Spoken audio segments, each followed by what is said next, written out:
A lot of nervous people out there. For us. They've been waiting a long time. And yeah. Their parents are nervous too, probably. I would guess so. Everybody's uneasy. Everybody in the stadium's uneasy tonight due to how many freshmen did you say we're playing? We're playing 6 on offense. Are you sure? Did you add it? I know that could be possibly a mistake with your addition skills. There is some truth to that, but I do struggle addition. But, yep, I did count it up. There's only 11 players, you know. That means over half our team's starting freshmen? That's correct. Sterling, I don't know if they won the toss, well, but they are you going were to talking receive. in the middle of it. We're getting the ball. Sterling will receive on the north end zone, if you're familiar with Smizer Stadium, and Remington will kick from the south end zone. There's nary a breath of wind out there. Nary? Right. Nary is what I said, Clark. I always educate you with nary. That can't be a real word. Vocabulary. But yes, it is. Just like how do you spell it? Just like tonight's uniforms, I Need a Cleaners can help you look like a winner. Expert dry cleaning and professional shirt service. I Need a Cleaners. It's where to take your clothes. Well, we'll have to announce that after we get some grass stains on these guys. It won't take long. Beautiful Sterling College field. That field is beautiful tonight. It will look as good as it ever has right now. It won't look any better. No, your junior high teams did not tear it up last night. No, you can't. There's not even a divot out there with our little guys running around. So Sterling will kick. We're not kicking. We're receiving. I apologize, Clark. Return to the block there. Zane Farney and number 33, Braxton Linden.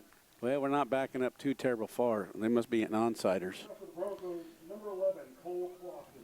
Cole Clausen will kick off for Remington, and the back to return is Zane Farney with Braxton Linden as an up back. Ince walks back to the. Something's wrong with the ball. Are you seeing that? What happened, Clark? I didn't see what happened, but I thought he was going to for sure onside it the way he had the ball sitting. That's the problem I have with junior high. You know, I've lost my tee. You did lose your tee, and if anybody can find it, would you please return it? We're playing with less than a great tee. We can't keep the ball on there. We're not going to get the kick, and Clausen kicks it. He basically misses it. It's going to be a tough one. Remington could have gotten on it. They do not. Recovered in there by, looks like Dylan Burgess for Sterling, and Sterling will take over on the Remington 43-yard line. I should say the Sterling 43-yard line on the left hash heading south. That may be one of the biggest plays in the entire football game there. Why would you say that? Because momentum, they're so nervous. You know, if they would have, Remington got that the onside kick there, you know, they'd have all the momentum. I would totally agree with that. Sterling at 1st and 10 on their own 43 in their flex bone motion. A give to Farney. He'll fight off 3 Broncos, and he actually will make a gain out of that as he ran over the right side for a gain of 3. It'll bring up 2nd and 7. There was nothing there. That was all Zane. They had 3 dudes in our backfield on the snap. Zane took the handoff, and he was immediately met, was able to stiff arm to the right side, and made a 5-yard loss into a 3-yard gain. 2nd and 7 from the Sterling 46. Colby Beagley at the center tonight. Again, Logan Isaac, freshman. He'll give to Farney, and Farney will pull Drew Clausen just up to the yard marker. I don't know if they're going to measure, Clark. They're looking it over. Looking over. And no decision has been made. I think they want to measure it. Now they moved the ball forward a little bit. They actually cheated us of 3 inches. Sterling will have the ball on now the Remington 47.5-yard line. It's 3rd and 1. Again, Logan Isaac, the quarterback tonight, wearing 8. Give to, I think that was Farney, was it not? Yes, it's Farney again. And he drags a host of Broncos over the 45-yard line down to the 44. Well, I think one of the keys to this offense, you've got to establish a fullback. So I'd say Coach Snyder's committing to that, wouldn't you? There is the fullback, and he will commit to it. I watched him on their jamboree last week, and there is no doubt the fullback is the key to this offense. And if you're familiar with Bethel, what was Bethel College offense, now at Friends, it'll mirror that. And we'll get to see the same thing when the Broncos take over. In the middle of the field, Sterling, 1st and 10. Sterling's going to pass Isaac back to throw it, and he overshoots the Sterling receiver. That was Newberry, I think. That was Wyatt Newberry. Well, that's the number freshman. 2 if that's Newberry. Yep, that is. I think it ended up being good because neither receiver was open. I think the overthrow was the wise play. I thought it was going to be picked off by defensive back Colton Barnes, but it'll bring up that incomplete. Will bring up 2nd and 10 from the Remington 43-yard line. Sterling has freshman Boston Eckert and junior Isaac Breyer to the top. And looked like Sterling might have had 2 men in motion. They won't. It is a pitch to Newberry. He breaks a tackle and will lose 3 yards. Well, we're losing the line of scrimmage at the moment. Zane has made a good recovery to get outside on that first play. And then the one right up the middle was pretty decent. Other than that, they've been winning the line of scrimmage, so that's not a good omen. Sterling will break the huddle left hash on the Remington 45-yard line. Breyer and Eckert here at the bottom of the field. A give to Farney. He'll get up over now down to the 30, down to the 29 for a first down and a gain of 13 yards. My comment must have fired him up. You mean about the line? Yeah, because we did okay on that one. Is that how you do it? Is that how you get your offensive line? I see Coach Comley out there and your brother out there. I yell at my brother to get his line in gear. That's right. It's always the lineman's coach, their fault. 9:52 left here in the first. If you're just joining us, a short kickoff led to Sterling's opening drive here. Another give to Farney, and he'll break over to the 19 for a gain of 9 and possibly a first down. It's going to be close again. It'll be just short, about a half a yard, now down to the 19.5-yard line. 9.5 minutes left in the first quarter. If you're just joining us, Sterling with the opening drive that started on their own 43-yard line after a short kickoff. And Sterling is finding some success on the right side behind Gray and Riffle. Isaac will keep it this time, runs behind Farney, and he will be swallowed by Lopez and Vargas. It will be enough for first down. How many plays have we run? Anybody have any idea? At this point in time, I want to bring in Chad Comley, who is doing our stats for us tonight. Appreciate him doing that. Is this the 10th play? I don't know. Or he's not even keeping track, I don't Well, he can count them up. So it'll bring up 1st and 10 on the Remington 18-yard line here in the first quarter. Eckert to the left, split left. Breyer on the bottom right here.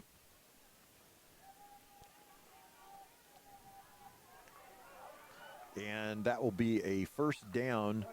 No, that was the first down play. That was Diazio around the right side for about a 3-4 yard gain. It didn't look like very much. Man, it turned out pretty good. We got about 2nd down and 5 now from the 14.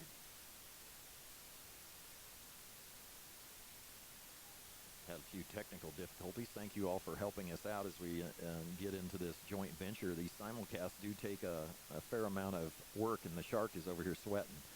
It'll be 2nd and 5. A give to Farney. He'll bounce it to the left, and he might score, and he does. Hey. Well, I don't think you could ask for a better drive to open the season than that one right there. A 13-yard gain for Sterling. A 13-yard gain, a 13-yard touchdown. Clark, can you take over here for me? Yeah, you see if you can get a little more audio to our people. Okay. According to Mr. Statman, my brother, Zane has 47 yards on that first possession. So a lot of Zane, and Zane did well. In to attempt the extra point here.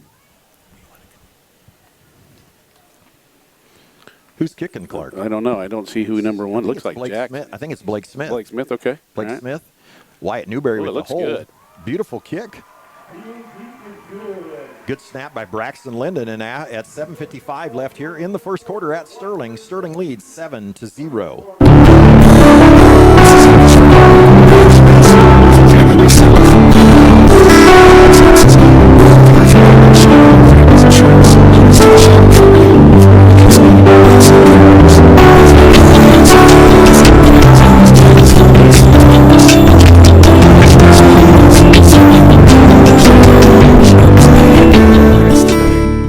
Today's technology and yesterday's values,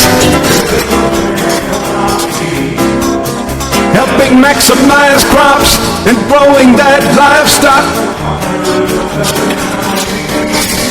With full service and convenience, locations close to you, where full value is always guaranteed. Today's technology and yesterday's values, Central Prairie Co-op team.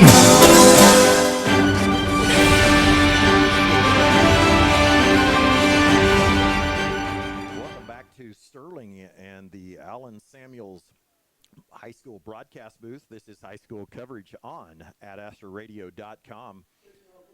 Sterling just scored with 7:55 left on a nice 57-yard drive. And an extra point by Blake Smith, hold by Wyatt Newberry, snap Braxton Linden, and Sterling leads 7-0. Nearly an 8-minute, actually a 7-minute drive there nearly, and Sterling leads 7-0. Blake Smith will kick it. I believe it is Colton Barnes back to receive, and Rhett Boffman. This will be Boffman. He'll catch it at the 20. He'll find a seam, and he is tackled there by Zane Farney and Ian Yancey.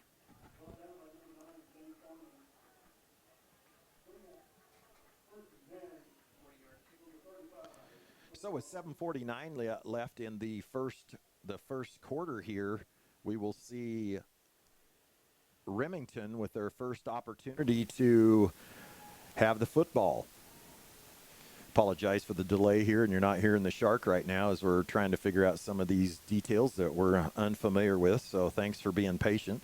We are on shsblackbears.com and the Ad Astra Sports Link number 2 tonight. Remington lines up in a double tight wing bone, flex bone, with Eli Jury under center, Cole Clausen at the fullback, and he'll get the first carry, and he's got a wide open run. He'll get 6 there, and he'll be pulled down by Zane Farney at the 41-yard line. So a 5-yard gain, not 6, but bringing up 2nd and 5 for the Remington Broncos with their first chance. If you're just now joining us, Sterling took the opening kickoff from their own 43-yard line and took about 6 minutes off the clock and punched it in the end zone with the Zane Farney 13-yard touchdown run.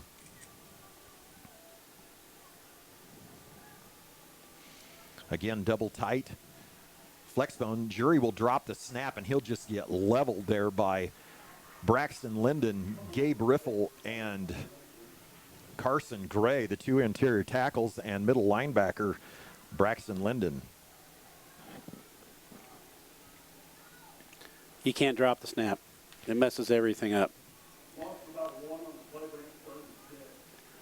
Whenever the snap doesn't go good, everything kind of goes bad. It's a critical component to a play. That might be the biggest understatement you've ever met. Now, you smiled when you said that. This time he's got Boffman on the bottom and Ince at the top. Jury going to throw it, and he overthrows Ince, who was open a little bit, but he was under pressure by Yancey and Adam Schweitzer. They'll bring up 4th down with 6:22 left here in the first quarter.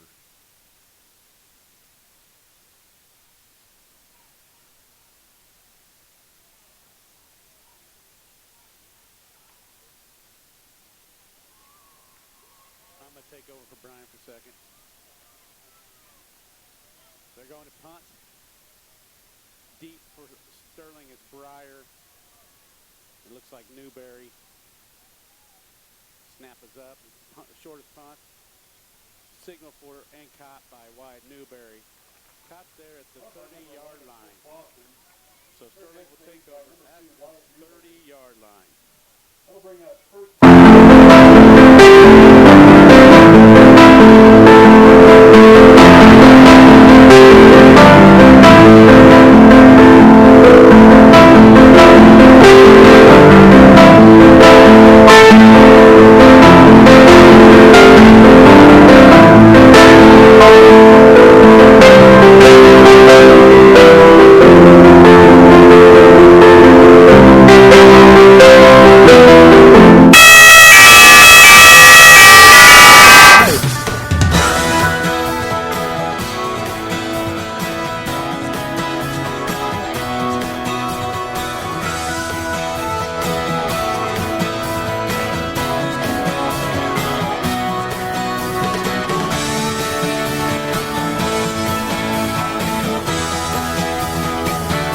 This is the place with the helpful hardware, folks.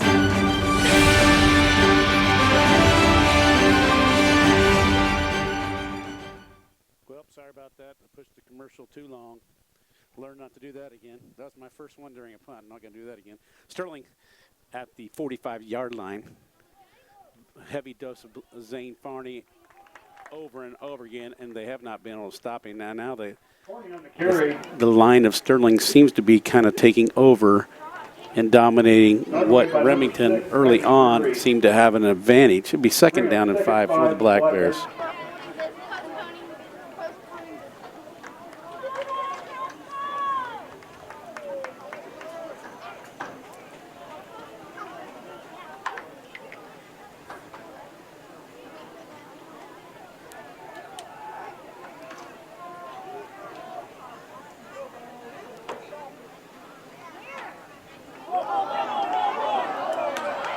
What happened, Clark? We have a fumble.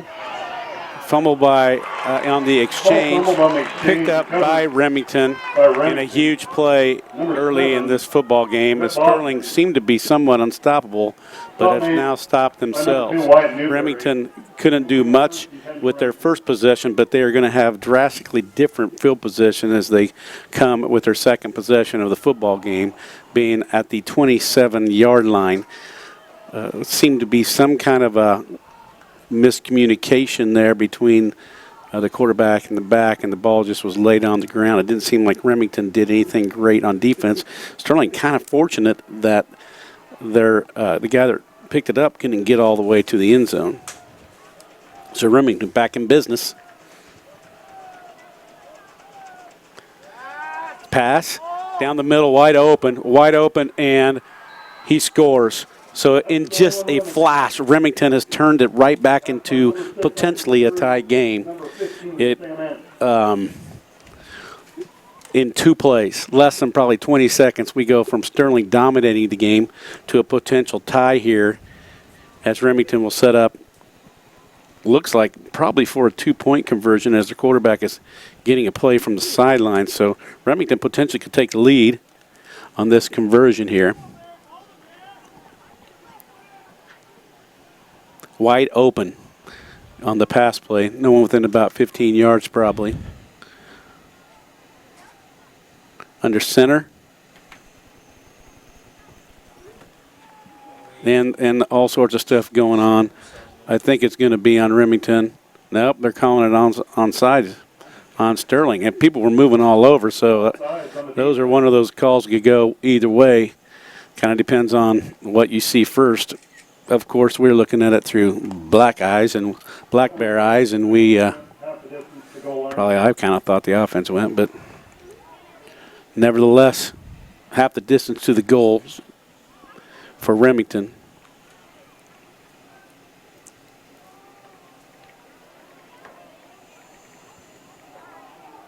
Jury under center. To the fullback. Sterling blows it up. We had him back behind, but he kept it going, and he did get in. So in a blink of an eye, it goes from momentum all for Sterling domination in the game to a 1-point Remington lead. In the first quarter, Remington 8, Allen Samuels and Hutch is proud to support our community and local businesses, and we promise to continue to do so. Follow us on Facebook and join in our weekly giveaways. Check out our website at allensamuelshutch.com for our new inventory arriving daily. And remember, Ladies' Day is every Tuesday for discounted oil changes, tire rotation, and a free car wash. Allen Samuels on the giant corner of 30th and Lorraine and Hutch. We always have a warm cup of coffee waiting, and that's why Mr. Samuels always says, "Come by, let's be friends."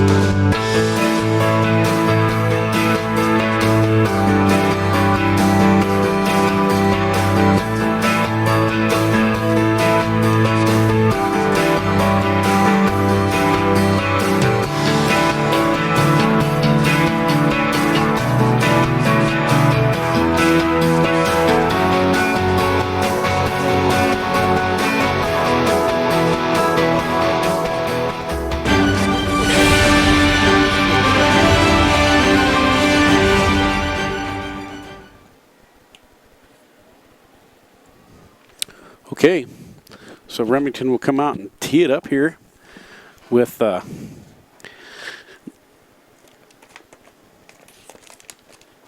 Cole Clausen doing the kicking once again. His first kick went about 12 yards, and I don't think he meant for it to go 12 yards. I think he kind of missed it. It ended up just about being a turnover for the Sterling, but we did get on it. They're working on our problem, Clark. So Okay. we're going to do the best we can, and you're going to watch your screen over there. We always have problems. So it's 5:18 left in the first. Another short kick, and Sterling will fumble it as Adam Schweitzer dropped it, but he will pick it up and run for 3 yards, and it will be Sterling football on their own 37-yard line. Remington scored on a. I don't know how long the pass was, Clark, because I actually missed it. Looked like about 15-yarder. They were down with the 17. He caught it about 3 yards from the end zone. Looked like maybe 5 yards out and just ran in. He's what when you run this flexbone stuff, the receivers often are wide open when they finally pass it. They are, and that was after a Sterling turnover when Sterling was actually moving the ball. This is another give to Farney, but he will be quickly brought down by Isaac Jury. And that will bring up 2nd and 8 for Sterling. 5 minutes now left in the first quarter. It is going pretty fast. You predicted that.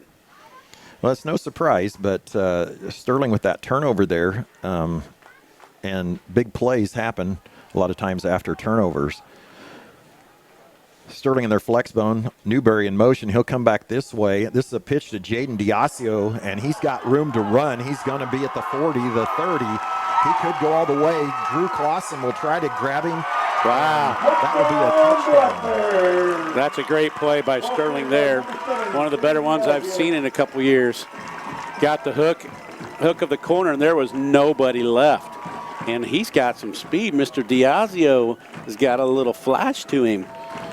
Wow. I believe that might have been a 62-yard touchdown run. And right down the right sideline on the home stands with 4:30 left. Nice pitch by Logan Isaac. Logan Isaac, thank you. Got too many Isaac. Isaac Jury plays quarterback. And you got Isaac Breyer, too, so you just got all these Isaacs. And I did want to mention Isaac. He was out here blocking on the perimeter and opened that up. Blake Smith will be in for the kick again. Wyatt Newberry to hold. Ball is down. It is up, and it is good. So entertaining first quarter here, Clark. Yes, it is. Okay. Our roots are right here in this area. We're local. Many of us were born and raised in the communities that we serve. Because of that, we make our decisions right here in America. Some places have local branches. We have local roots. Lions Federal Bank. A better way to bank. Member FDIC. Online at lionsfed.com.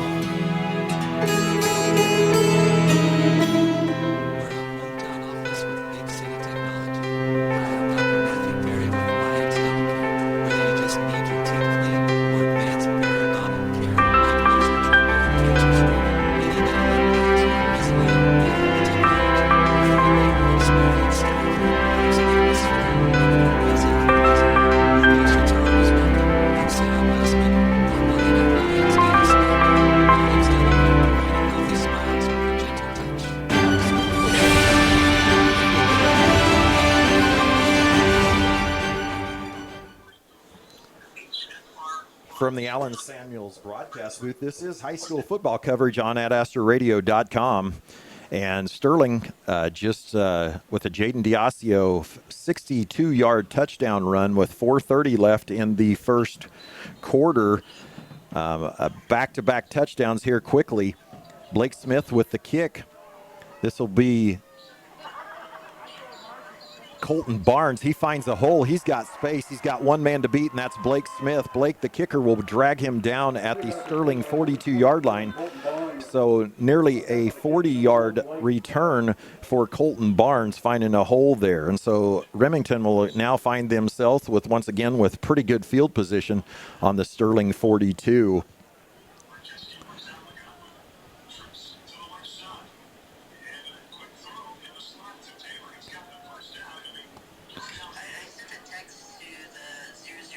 We're getting feedback from, it sounds like, the Bueller game. So, thanks to you for being patient with us as we're trying to figure all of these things out on our first night here on the Ad Astra Sports link and shsblackbears.com and this simulcast. Remington in the double tight formation will get Sterling to jump, and that will be an easy 5 yards for the Broncos. There, something came up. Okay, you see that? Let Allen Samuels find the make and model and budget that best fits you. View their large inventory at AllenSamuelsHutch.com. Allen Samuels Chrysler, Dodge, Jeep, Ram, come by. Let's be friends. I want to thank Doug and Darla Henshaw and Henshaw Dentist for helping sponsor tonight's game and the rest of the season. It'll bring up 1st and 5 again for the Broncos at the Sterling 37-yard line. Jury will fake it and roll out to his right. Adam Schweitzer had him in his hands and let him go. Jury will launch it out of bounds, but he will get hit hard by Gabe Riffle.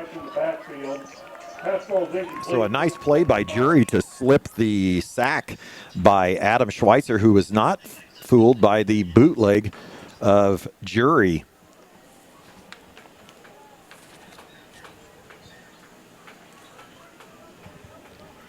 So that'll bring up 2nd and 5. So really nobody hurt. 4:13 left here in the first quarter.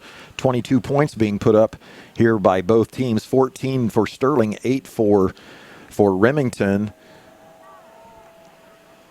Again, double tight flex bone. Sterling with 7 up on the line of scrimmage. Jury will keep it. He'll drop it. He'll be hit by Gabe Riffle. Jury will lose it. And Sterling claims they got it, but they didn't. Officials will give it right back to the Broncos. And that will be a loss of 4. Jury had given a ride to Cole Clausen. He pulled it, and he met Gabe Riffle from the backside, who wrapped him up and caused the ball to come out. Jury was able to get it right back into his hands. 3:36 left here in the first. It's now 3rd and a long 9-8 for Remington. Sam Ince down here at the bottom. Actually, that's Rhett Boffman down here, the 6'5" receiver. And Jury's going to look for him, and he's going to go, and Diasio high points it and knocks it down. So a good play by both number 7s as Boffman has Diasio out-heighted by about 7 inches. Jury was under tremendous pressure, and he was hit by Adam Schweitzer just as he released it, and that will bring up 4th down. 4th and 9 for Remington. 4th and 9 for Remington, and they don't appear to be punting. Have Boffman at the right, Ince at the top of your picture. Jury under center. He'll drop back to pass, 2-step, throws it out to Colton Barnes, and the pass isn't even close, and that will be a turnover on downs for Remington, and Sterling will take over on their own 42-yard line. 3:12 left here in the first. Sterling leads 14-8.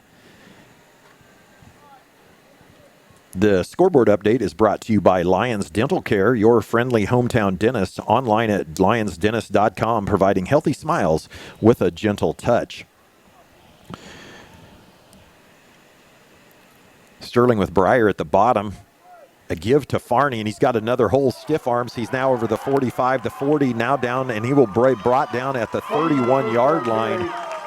Brought down by number 9, Eli Gerber. Eli Gerber with the touchdown tying tackle, but Farney with another huge run, nearly, I would give that 32 yards, somewhere around there, and I'm sure Mr. Comley, counting the hash marks, has probably got the better look at that. And so Sterling is finding room to run behind Carson Gray and Gabe Riffle here on the right side. 2:44 left. Sterling with the ball on their Remington 31. Logan Isaac will carry it himself that time and get down to the Remington 19-yard line. It'll be a first down for Sterling, a gain of 11. Another Black Bear first down. And the Black Bears really haven't been stopped, other than they stopping themselves on that turnover earlier.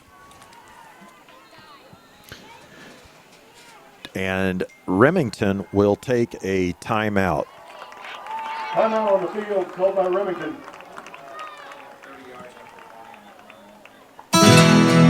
Our roots are right here in this area. We're local. Many of us were born and raised in the communities that we serve. Because of that, we make our decisions right here at the bank. Some places have local branches. We have local roots. Lions Federal Bank. A better way to bank. Member FDIC. Online at lionsfed.com.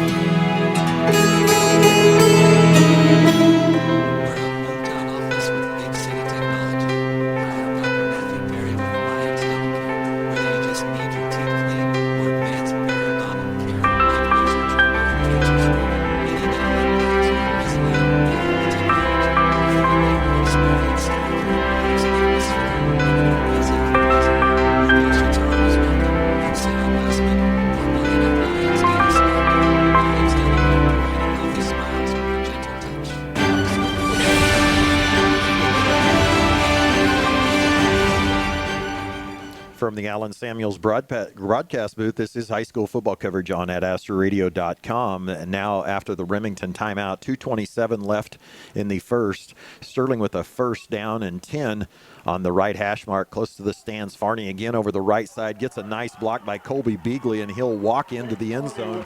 A 19-yard touchdown for Sterling with 2:21 left in the first quarter.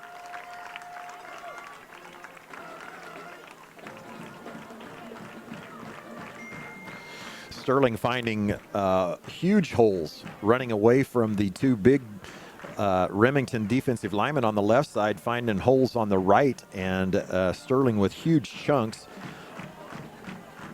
on that drive just after Jaden Diasio took an option pitch on the previous series. Blake Smith again to kick the extra point. There is no win. It's down, and it's up, and it is good. Sterling leads 21-8.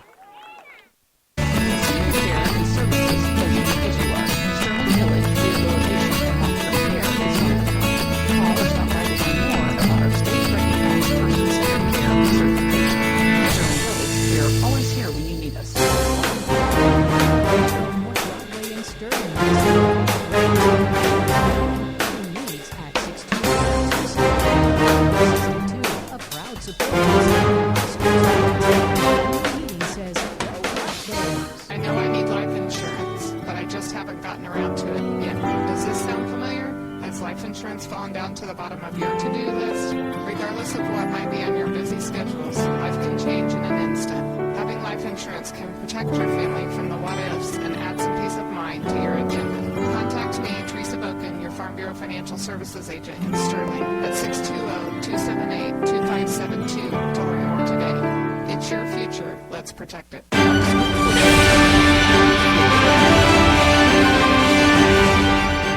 Welcome back to Sterling, and Sterling leads 21-8 here in the Allen Samuels broadcast booth.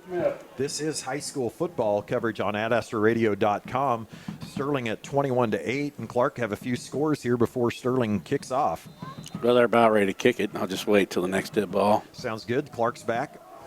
Blake with the kick. This will be not Barnes this time. This will be Cole Clausen. Again, he'll find some room. He won't be hit till the 35. He'll be knocked down at the 37, where they will take over. Okay, here's some scores we have. Andover Central 8, Buhler 6. And Andover 15, Buhler 6. So they just scored. That's the score I got. Okay, thank you, Clark.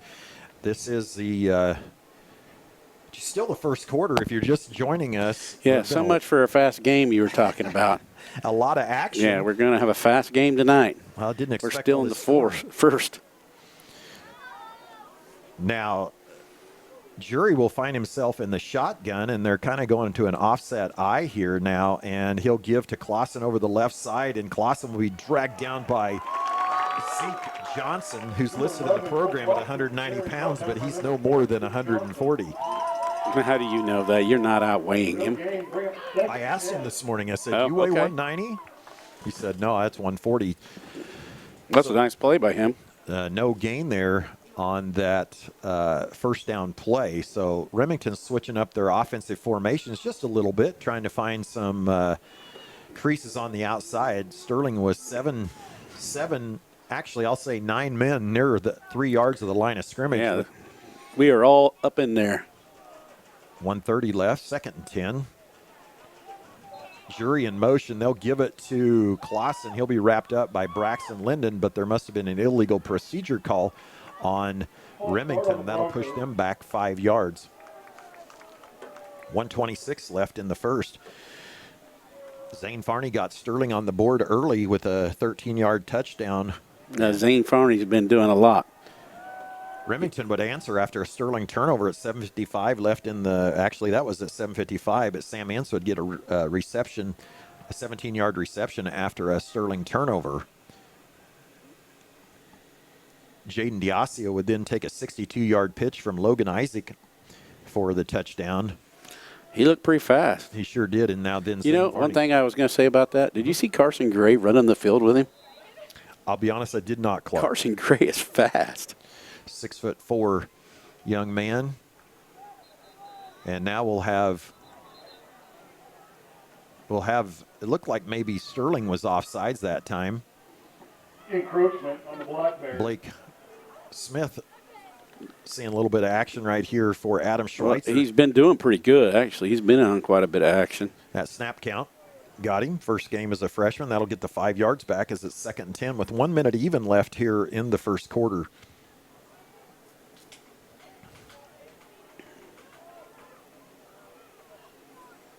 Remington back under center, double tight flex bone.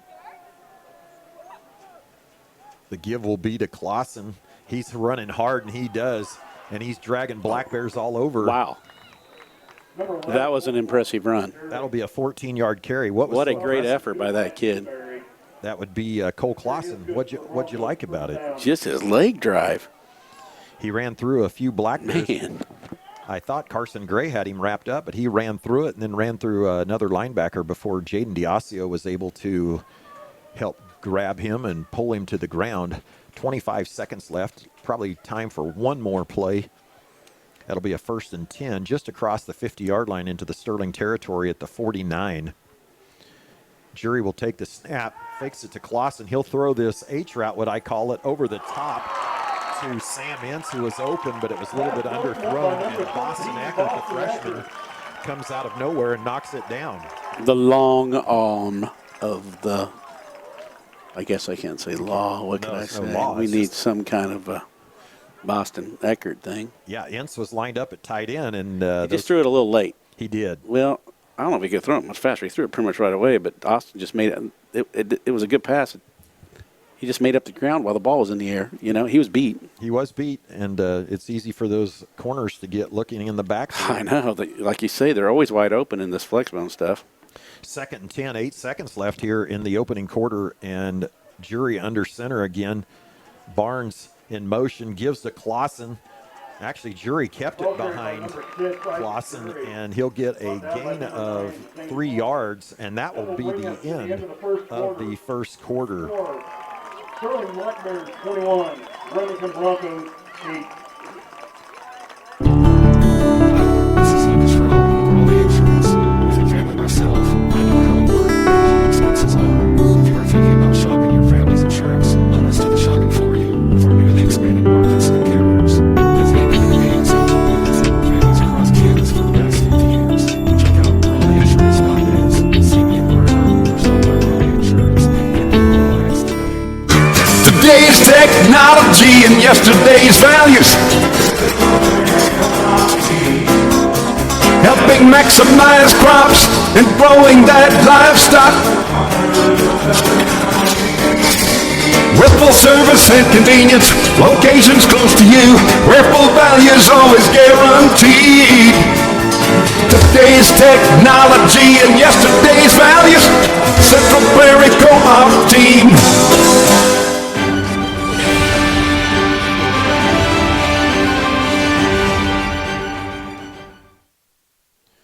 Welcome back to Sterling here as we're waiting for the second quarter to begin. Both teams on the sideline getting much needed water break here in the Allen Samuels broadcast booth. Sterling, impressive on offense, Clark. Really, Remington has not stopped them yet. A turnover.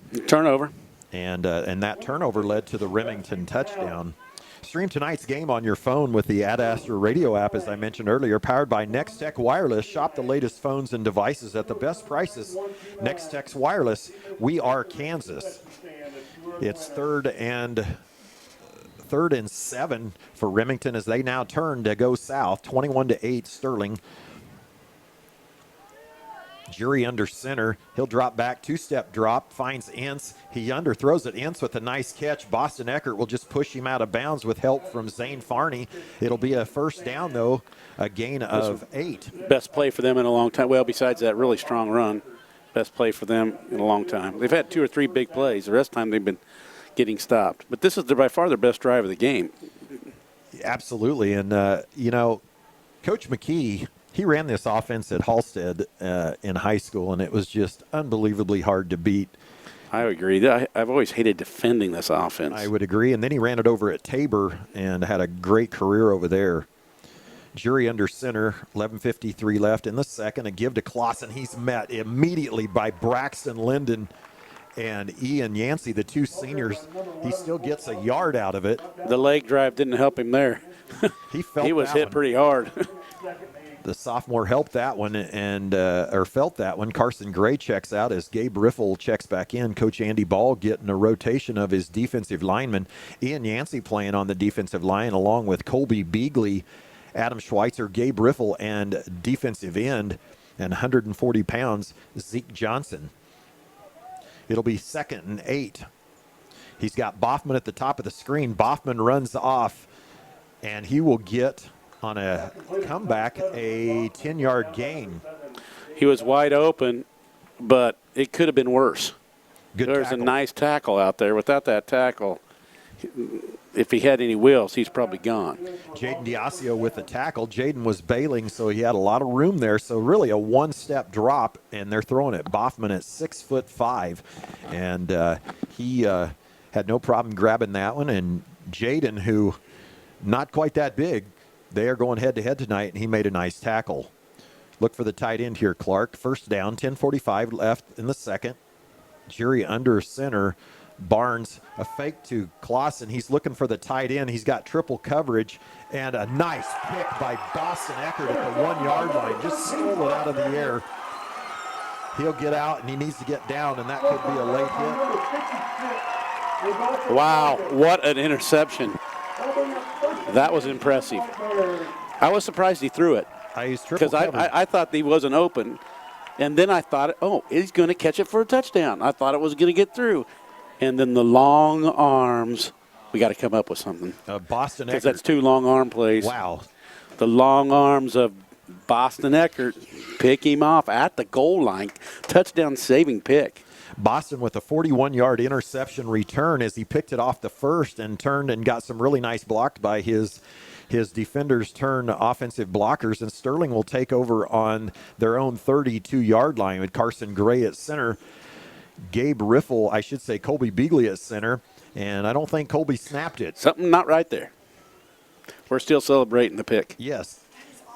Cale, Colby Beagley, I don't think he snapped it. Cale Thomas, left guard. I haven't mentioned the big ones up front. Cale, a freshman. Adam Schweitzer at the left tackle with Carson Gray at the right guard and Gabe Riffle at the right tackle. How about Spider or something with them long arms? Are you talking about Boston? Yeah, he's had 2 great defensive plays in this quarter. He really this has. half. He really has. We got to come up with something with him. 10:26 left in the second. Spider.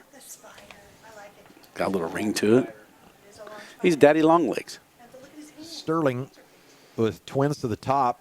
Isaac will turn and he'll throw. He's got Diasio and a really nice play by Colton Barnes, who nearly had a pick there. So getting pretty good DB work from both teams right now. Yeah, I'd agree. But he really wasn't open either, I didn't think. He wasn't. You know? I guess you give your guy a shot, but he wasn't wide open. It's not like when them tight ends go out. The tight ends are the ones that no one ever covers. Well, you know, and that's what I told you before the snap, that Ince was going to get a look, the tight end, and sure enough, that's who he threw to. And you're right. I thought. How did you know that was going to happen? Well, they've had success throwing the ball, and when you get in that double tight. Was that just luck? Probably. That you said that? Yeah, luck. Or you've been watching so much film you knew it was coming? No. There is a flag on the play. Well, Clark and I have been, and I haven't seen the. Here's the call. Ineligible guy downfield. Okay, ineligible. Good, Clark. You did pass your rules test, and so. I did pass it. Second 20. It should be second down on the marker, and it is, because that's a loss of down. 10:19 left. Well, they haven't changed it yet over there. In the second quarter. Logan will hand it off to Zane. Zane will. Uh-oh. We got luck. Well, I don't know. Did we get lucky or not? Zane was not. I think Gabe got it back. Farney would fumble it as he fell on top of a Bronco, which didn't mean he was down. No, he was not down. That was going to be a fumble. And he fumbled it forward for a 5-yard gain. And the ball flew forward, for, as you said, for a 5-yard gain. So now it brings up third. Should be third down and 7. Remington's going to take a timeout. We'll just keep it right here, Clark. Well, how do you think Coach Snyder should play this? Should he be offensively aggressive here? You've got now a 2-score lead. You're in your territory. Do you do some kind of wild thing, or he may figure he's got 2 downs to make those 7 yards. Well, they haven't stopped Zane consistently. So you just keep it going up the middle. You probably get a punt here if you don't get it. You know? So we haven't seen a punt yet, have we? No. We haven't seen a punt. The long arm of the law, that's a suggestion right there. That's just going to – Clark's fans have found him tonight, and they are texting in, and we appreciate him. Clark, I'm going to step away right now just real quick as I talk to my cameraman just real fast. I'll cover it if some kind of major action happens.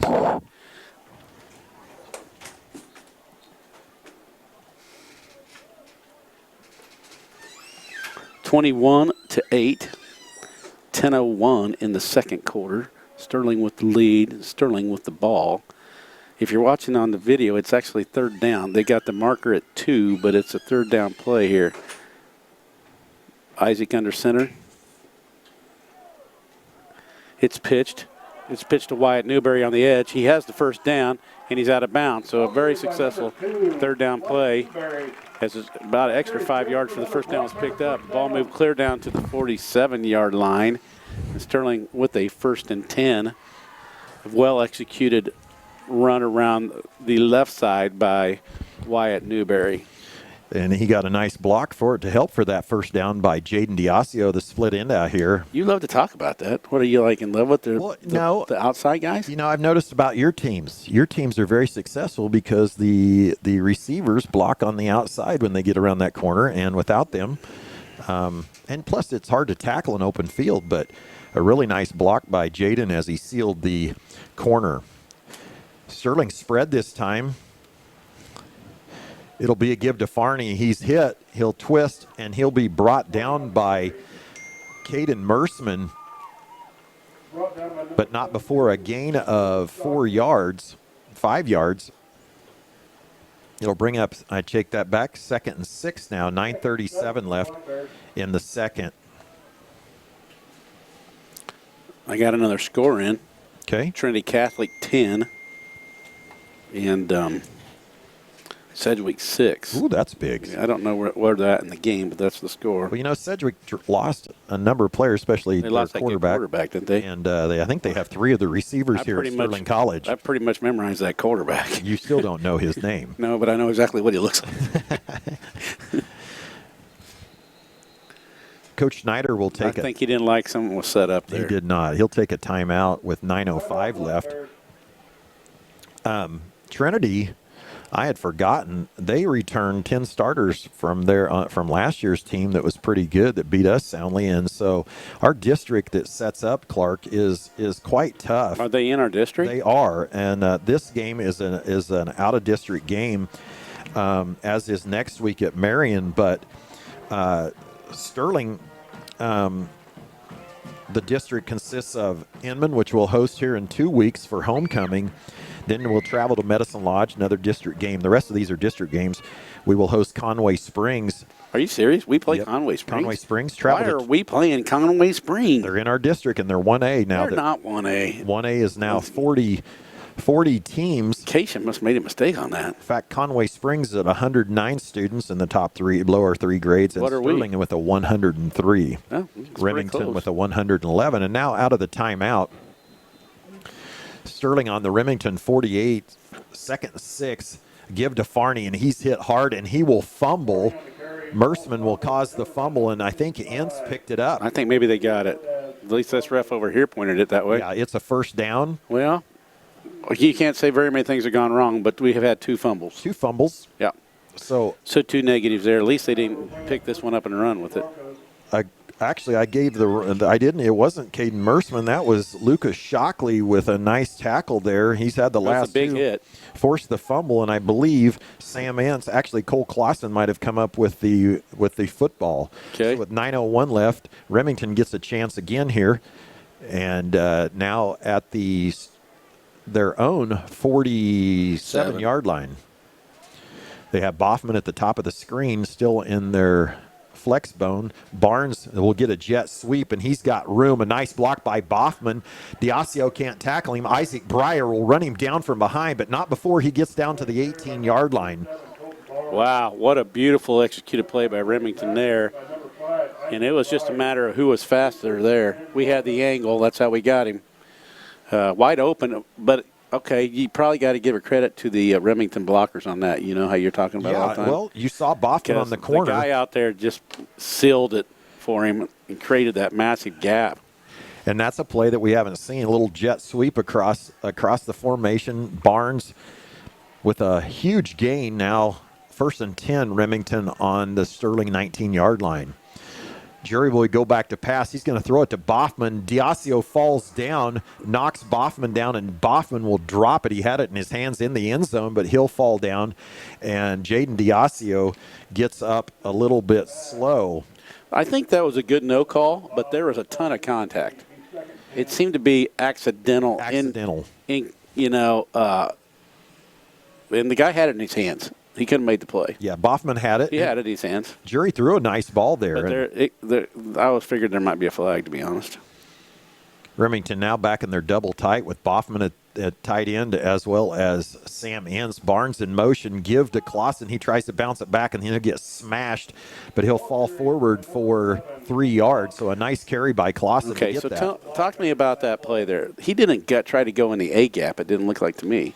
Was he trying to go off tackle with that? You know what I've noticed about these fullbacks is they try to bounce that back. They wall it off, and then they bounce it back like a zone play. And that one I said he had such a great run on, it was just hammered in the A gap and get your legs going and go. That had some finesse to it, like he was trying to read something.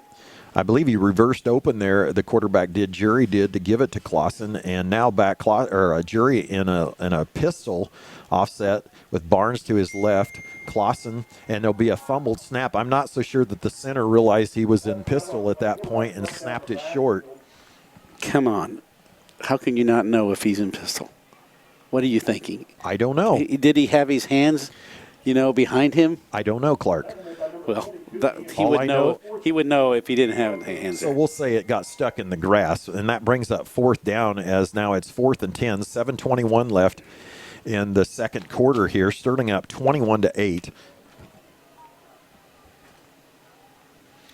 Coach McKee has he's over there, hands on knees. What is his call? I think he might like to. He's got a choice here. He can go out Ince, Sterling, and bump man here. He'll step back. He's looking He's got for him. Ince. He's open, but Daddy Longlegs, Spider-Man, Boston Eckert with his second pick of the half. And he'll learn as he gets older. He probably should have just knocked that down, as he'll fall on the 1 yard line. Yeah, and true. Now Sterling will have it on the 1, but you can't really blame him for going up and grabbing No. it. Wow. So the second pick by We'll call him Daddy Long Arm. I always called him Gumby in junior high Yeah, because well, I still think Gumby's the best. Like I that do guy's too. a stretch. Gumby's perfect, and Sterling will take over on their own 1 yard line at 6:56 left in the second, leading 21-8. Second pick by Boston Eckert as he is guarding Ince. Logan Isaac will sneak it out to maybe the 3 yard line, 3 yard line. I had in back in my mind that we might just throw a long one right there. You really did. Yeah, I thought we might try it. I didn't think it was a high percentage, but it went through my mind for sure. You would do that. And not with this lead. Logan Isaac heads over. He runs all the way over to Coach Schneider and then runs back 20 more yards to the huddle, 6:30 and counting, 21-8 Sterling on their own 4 yard line after the Boston Eckert pick. I'll let Coach Schneider use my armband if he'd like. Eckert at the top of the screen. Breyer in the slot. Breyer with a nice block, but it will be Farney with just a gain of maybe 3 yards. So it'll bring up 3rd and 5, I believe. Wow. He was hog-tied. That was a hog-tie type tackle. Now, clock ticks under 5 minutes or 6 minutes here with 5:55 left, and I don't know. Like, you don't want to punt from your own end zone. No, I these always agree. make me nervous here. Diasio in motion, a sweep back to him. He's at the 1. He'll be drugged down. Luckily, he got to the 4. Did you get a little nervous on that one? I did. I did too. On the backfield by number 27, Colton Barnes. I thought he got in the end zone for a second there. So as Sterling had been doing a nice job of blocking on the perimeter, that time the Broncos were able to defeat those blocks and cause a loss of 3, I believe, and Sterling will send in the punt team. This is left guard, freshman, Cale Thomas to punt. He can punt it. Was he He'll your be punter fine. last year? Yeah, he did great. I'm not sure. I can't see who the returner is back here. It might be Eli Gerber standing on his 39-yard line. Actually, it's Isaac Jury, the quarterback, standing on his 39-yard line. Thomas, nice snap by Braxton Linden. It's up. It's backwards. It's going to go back. Number 58, Cale Thomas. And Braxton will That pick was it a up. weird play. That was. That was strange. Braxton Linden, the snapper, picked it up as it was rolling towards Jury, actually Gerber, and it might have hit Gerber. I think it kind of did by accident. I think it maybe hit Braxton first. That'd been a controversial play if that would have been a loose ball. It bounced funny. It had Yeah. backward spin on it, but it still rolled forward. Yeah. But either way, Remington will take over with 4:42 left in the half on the Sterling 35, 36-yard line. They've kind of gotten away from that interior run for the most part. I mean, Well- they do about 1 per 4 plays. Well, they've been throwing it, and then their Yeah. big gain was with the jet motion sweep. Mm-hmm. They have Gerber now split out, and Barnes, Jury in the shotgun. He'll just pitch it out to Clausen, and a nice tackle by Jaden Diasio, but not before Clausen will get a 5-yard gain. Down to Diasio's having a nice game over there. he really is. Yeah. That wasn't an easy play to make there. You know, the difference with Sterling, as we saw him all last year, is the difference is how much the perimeter is tackling, whereas last year we really struggled in that area. 4:12 left. Well, to be honest, some of these passes they've thrown probably would have got by us. Well, yeah, that's the defensive true. secondary. Yeah. Now at 4 minutes, double tight. Back under center is Jury. Clausen right behind him. Gerber in motion. Jury will keep it, and he'll fall forward, and it will be a first down as they'll move the chains. 3:50 left, all the way down to the Sterling 24-yard line. That right there is what I hate about defending this offense. You can never find the stinking ball in there. He put it in Clausen's gut, He took pulled it back out, and you didn't know where it was at. and just followed him. You got to tackle them both. Yeah, it'd drive you nuts. Coach McKee really knows he needs this touchdown here. Why do you think that? Well, it's a short half when you start running the ball as much as both true. teams do, and the game gets short. Jury, he'll throw it to Boffman. Diasio falls down, but Boffman will drop it. I think he looked before he caught it. I know he was wide open. He wasn't going to score, but he was going to get a first down for sure. And if he broke a tackle, he was going to score. So that's a big drop for him. Again, we want to thank Darla and Doug Henshaw at Henshaw Dentistry for helping sponsor tonight's games and the rest of the season. And Clark does not know a mute on his phone.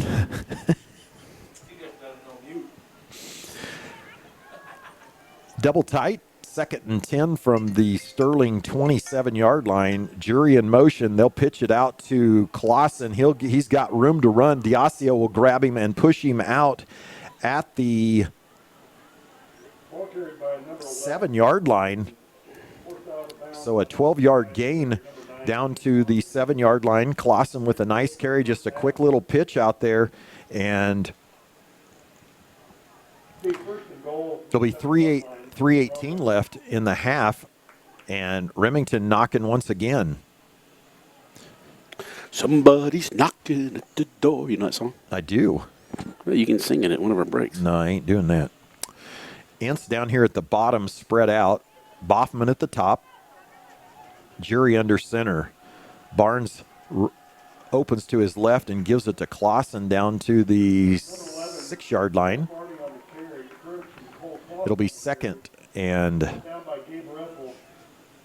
that spot wasn't as generous as I gave him. He didn't really any gain on that play at all, Clark, as we head under 3 minutes in the first half of this opening game of the 2022 season, where Sterling leads 21-8 on 2 Zane Farney touchdowns and a Jaden Diasio 62-yard touchdown run. Sterling seems a little confused. Jury under center. He'll step back under pressure, throws it up, and almost another pick. So close. Ian Yancey, I think, got his arm on it, and Wyatt Newberry nearly came up with the interception in the end zone. 2:33 left, and Coach McKee will take a timeout. Timeout, Broncos.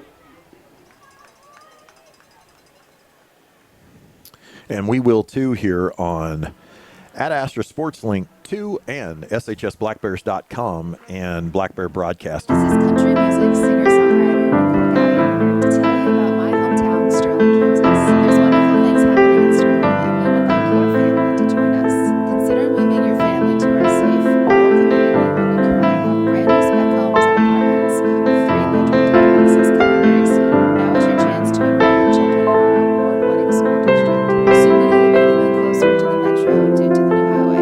Come enjoy our small town charm while being just a short drive away from the big city.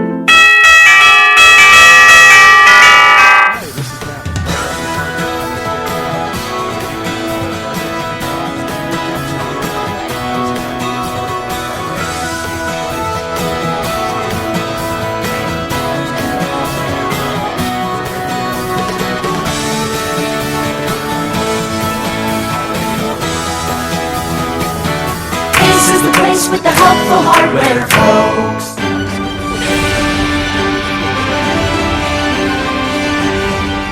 From the Allen Samuels broadcast booth, this is high school football coverage on AdAstra.com with Remington at 3rd and 7 and goal from their own 7, obviously. A 2:33 left, a little crossbuck there, and it is eaten up as Adam Schweitzer and Gabe Riffle corral him, and that will be a loss of 4 yards. Clausen would lose the ball, but actually that was Gerber, but not before his forward progress was stopped, and that'll move the ball all the way back to the 13-yard line, and it will bring up 4th down for Remington. 2:07 left, 21-8 Sterling. There was nothing there. There just wasn't. It was too much penetration. It wasn't a slow developing play at all. It was just a little this cross. ends up being a pretty important play right here. Well, you go in with a lot of momentum if you score. Yeah, and if you don't, you're really disappointed. Yeah. And Sterling's got the momentum. You and the lead. assume they're going to throw it, right? I would think so. So you figure getting a blitz here at some point? Against Boston Eckert, Diasio on Boffman, and I believe a Bronco move, so that will not help them. Delay a game on Remington, as Coach McKee was a little slow in getting in his play. I got a delay penalty last night. How did you get a delay? Oh, I saw it. I was messing around with personnel, I think. I saw that. I was yelling at the TV telling you to call a timeout. 1:36 left. It's 4th and 18.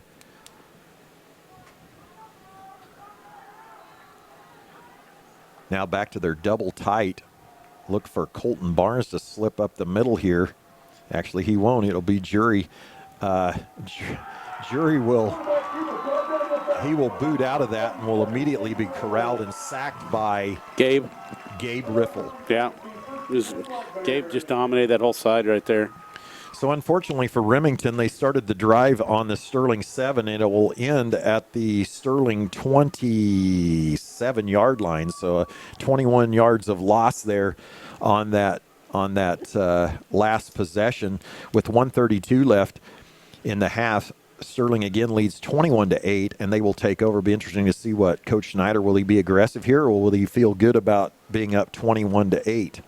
I know what you would do, Clark. No, I'm changing my tune in my old age. Nope, he's doing what I would do. Logan Isaac throws he had it right through his hands. Throws it deep. It kind of went over the outside shoulder to Boston Eckert as he couldn't quite see it. That's a tough catch to make. But if he was on defense, he probably made it. You know, the part I love about that throw, it was catchable, but it was not interceptable. Right. It was a beautiful throw. And so I guess Coach Schneider answered my question. Now he might say, let's just run some clock here. Remington still does have one timeout. I don't know. I bet he's going to run one here, then chuck another one somewhere. Isaac Breyer hasn't had a catch yet. He can catch him. He can catch it. He had a number of catches last year. There'll be a pitch here, and Diasio shakes off big Rodolfo Vargas, and he'll run for a gain of 4, maybe 5. So a nice play by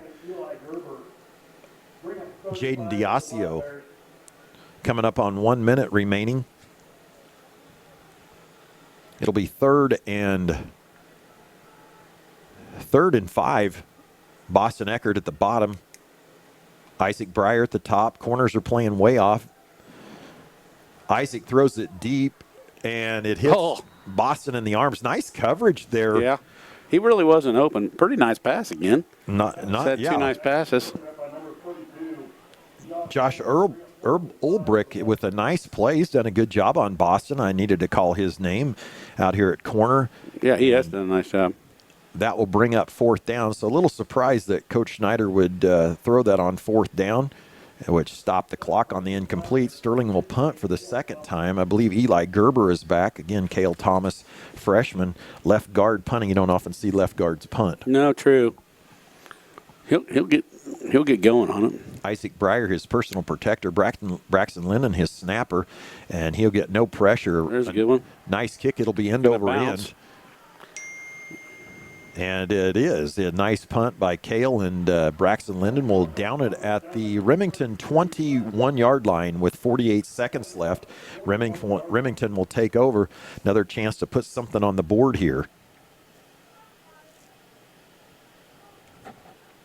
Clark, I can hear your millions of fans dinging you over there. No, those are just more scores coming in. You didn't know where your mute button was. I tried to turn the sound down a minute ago, but I couldn't accomplish it. You know, there's a little switch on your phone.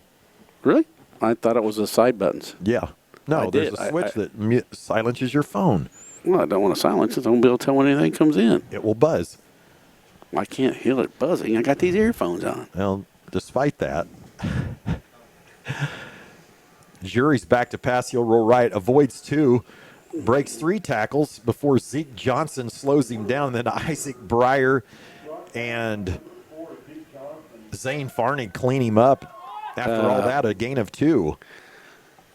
We're in their backfield like crazy. He has no time. We look fast on the line. Well, Gabe, even though he weighs 265, he was our fullback last year. He was exactly. He was the fullback. I think Remington. He's playing more where God made him to be. I think his body and stuff. Right at the defensive line. Yeah, I think that's his natural spot. 10 seconds left. I think they are fine. Coach McKee says don't snap it, and that will bring us to the end of the half. And Sterling will lead 21-8. Beautiful half for the Black Bears. Really a pretty good half for the Broncos. They just a few tough plays by Sterling on the goal line by Boston Eckert, intercepting 2 passes and prevented 2 touchdowns by the Broncos. They could be tied up. Absolutely. Right around there with those 2 plays. This is the Allen Samuels broadcast booth. This is high school football coverage on AdAstraRadio.com.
For your needs, whether it's a new build or remodel of a kitchen, interior, exterior, or an insurance restoration project, Erickson Custom Building provides quality craftsmanship and superior customer service. We stand behind our work and have lasting relationships with vendors, suppliers, and most importantly, with you, the customer. Erickson Custom Building, proud to support all high school activities. Call 620-585-2816 or visit EricksonCustomBLDG.com. From the AdAstraRadio.com newsroom, I'm Charlie Morris. 2 people are in custody following a Thursday afternoon disturbance at a Hutchinson apartment complex during which shots were fired. Hutchinson Police Lieutenant Dustin Lepp said officers were called just after 3 p.m. to the 1400 block of Katy Drive, where a female was found with facial injuries and apparent broken bones, along with evidence an apartment door had been forced open. During the investigation, police found bullet holes on the exterior of several apartments, and 2 more victims were found when gunshots were fired by a 24-year-old male, Dakota Ney. He was arrested several blocks from the scene on suspicion of 2 counts of aggravated assault, 4 of aggravated burglary, shooting into an occupied dwelling, felony and misdemeanor criminal damage, and possessing a firearm as a felon. At another location, Ariana Fernandez, 21, was arrested for 2 counts of aggravated battery and 4 of aggravated burglary. Both were booked into jail, Ney on a $55,700 bond and Fernandez on a $50,000 bond. Both are expected to make initial court appearances this morning. Lieutenant Lepp said this is an ongoing investigation and anyone with information can contact Crime Stoppers at 800-222-TIPS or Sergeant Jones at 620-694-2822. Voters in Pretty Prairie, USD 311, will decide the fate of a $10.4 million bond issue Tuesday. The bond would fund roof and window replacements at all 3 schools and repairs to the auditorium, roof and ceiling, expansion of the middle school gym, and repair and weatherproofing of the brick exteriors of the buildings. A Rice County inmate who walked away from Lansing Correctional Facility Tuesday is back in custody. Michael Shane Strode was apprehended without incident Thursday morning by the Kansas City, Kansas Police Department after he was seen walking in downtown KCK. No further details are being released by the Kansas Department of Corrections as their investigation is ongoing. Strode is serving a 111-month sentence from a 2019 drug distribution case for which he was sentenced in June 2021. One of the most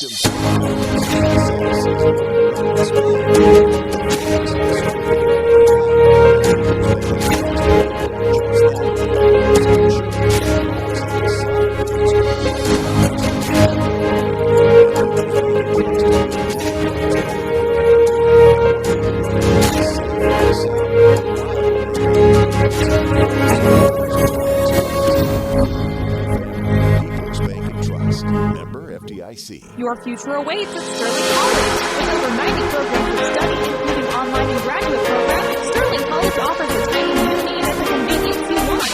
Sterling College has been preparing today's students to become tomorrow's leaders since 1887. Sterling is a 4-year Christ-centered college offering small class sizes and scholarship opportunities to all of its full-time on-campus students. Find out more and apply online at sterling.edu. Sterling College, be you, be a warrior.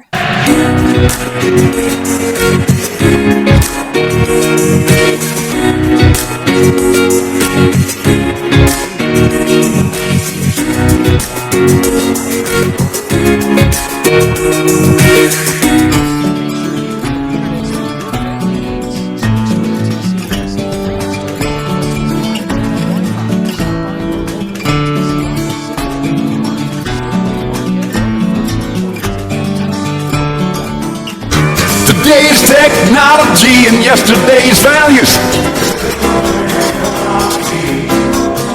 helping maximize crops and growing that livestock.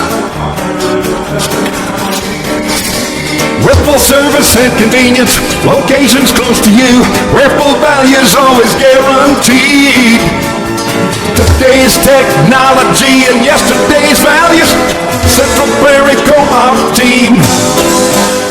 Coming up tomorrow on 95.9 KWHK, the Darren Jackson era begins at Sterling College as the Warriors are at St. Mary to play the Spires at 6 o'clock at Charles Burkle Memorial Stadium. The Warriors are coming off a season where they went 6-6 and made a bowl appearance in the NCCAA Victory Bowl last season. Jackson was the head coach at Trinity Bible College, where he led a program that returned just 26 players and coached them to one of their best record in 6 years. He's coached several different places and also has experience playing at Division I FBS level. Also Saturday in the Big 12, 4 different teams have already started off their 2022 season as Oklahoma State had no problem with Central Michigan winning 58-44, and the backyard brawl went down to the wire, but Pittsburgh would defeat West Virginia 38-31 on a late interception return for a touchdown, while KU and Tennessee Tech are over on 94-7 KSKU playing right now, and later tonight, a former Big 12 matchup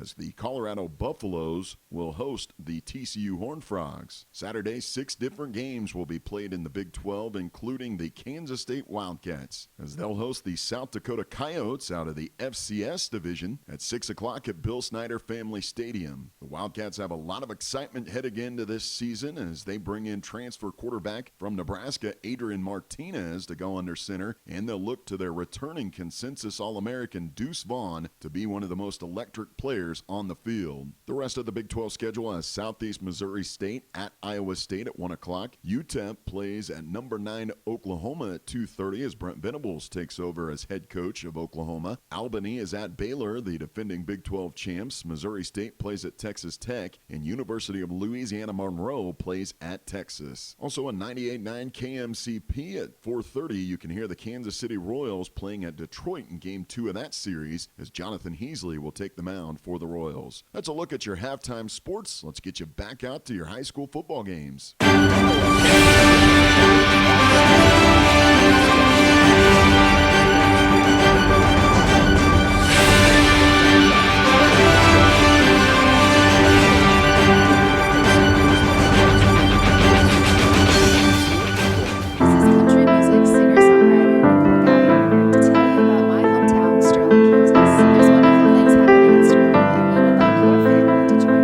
Consider moving your family to our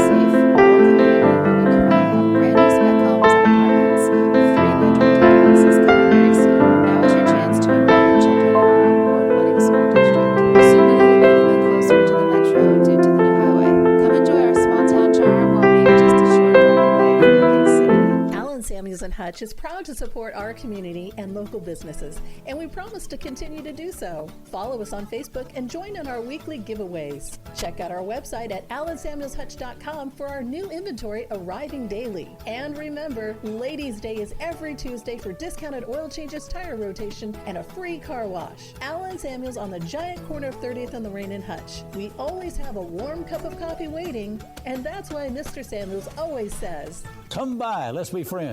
Rice Canyon Hospital is proud to serve the county and surrounding communities with the care that we can expect from your hometown. We live here. We work here. And this community is important to our entire organization. We are family professionals dedicated to serving our county's healthcare needs with dignity and respect. Hi, this is Matt.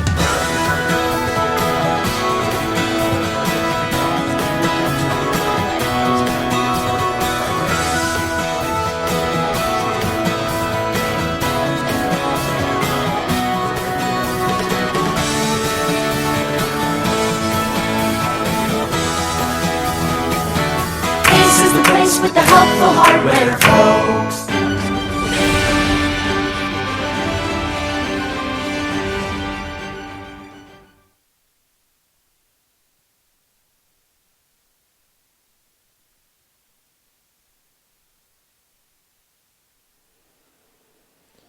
Welcome back to Sterling at halftime here. It's 4:29 left remaining in the half, and then we'll add another 3 minutes as Sterling leads 21-8. And appreciate you all joining us here on Black Bear Broadcasting and the Ad Astra Sports Link.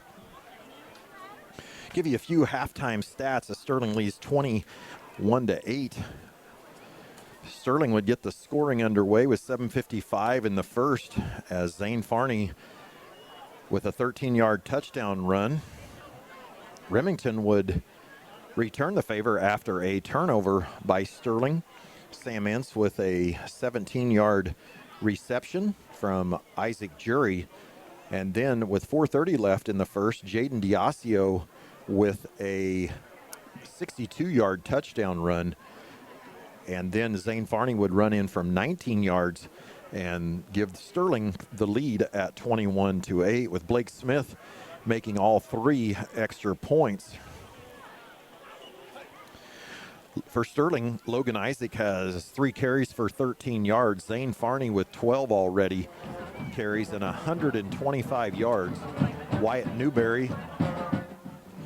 Newberry with 11 on 2 carries. Jaden Diasio 71 yards on 4 carries. And Logan Isaac is 0 for 4 in passing, but no interceptions. For Remington, Isaac Jury has 6 carries at a -3 yards. Cole Clausen, with over 400 yards last year, has found the going tough, still averaging 4 yards a carry. He has 11 carries for 42 yards. Colton Barnes with only 1 carry, but it was a big one on a jet sweep with 33. Eli Gerber carried it once with a -4 yards. Isaac Jury he's put it up 8 times, and he's found a couple of open receivers in Boffman and Ince. He does have a touchdown, but 2 interceptions by Boston Eckert. The 6'3" freshman went up and took him away from Ince, and both times in the end zone, and which would protect the lead. So the lead's a little bit misleading as the Black Bears return to the field, and with Sterling playing some bend but don't break defense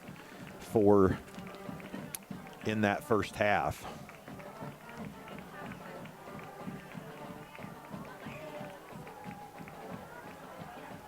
I did see a block out there we mentioned earlier, and we forgot to mention Jaden Diasio there.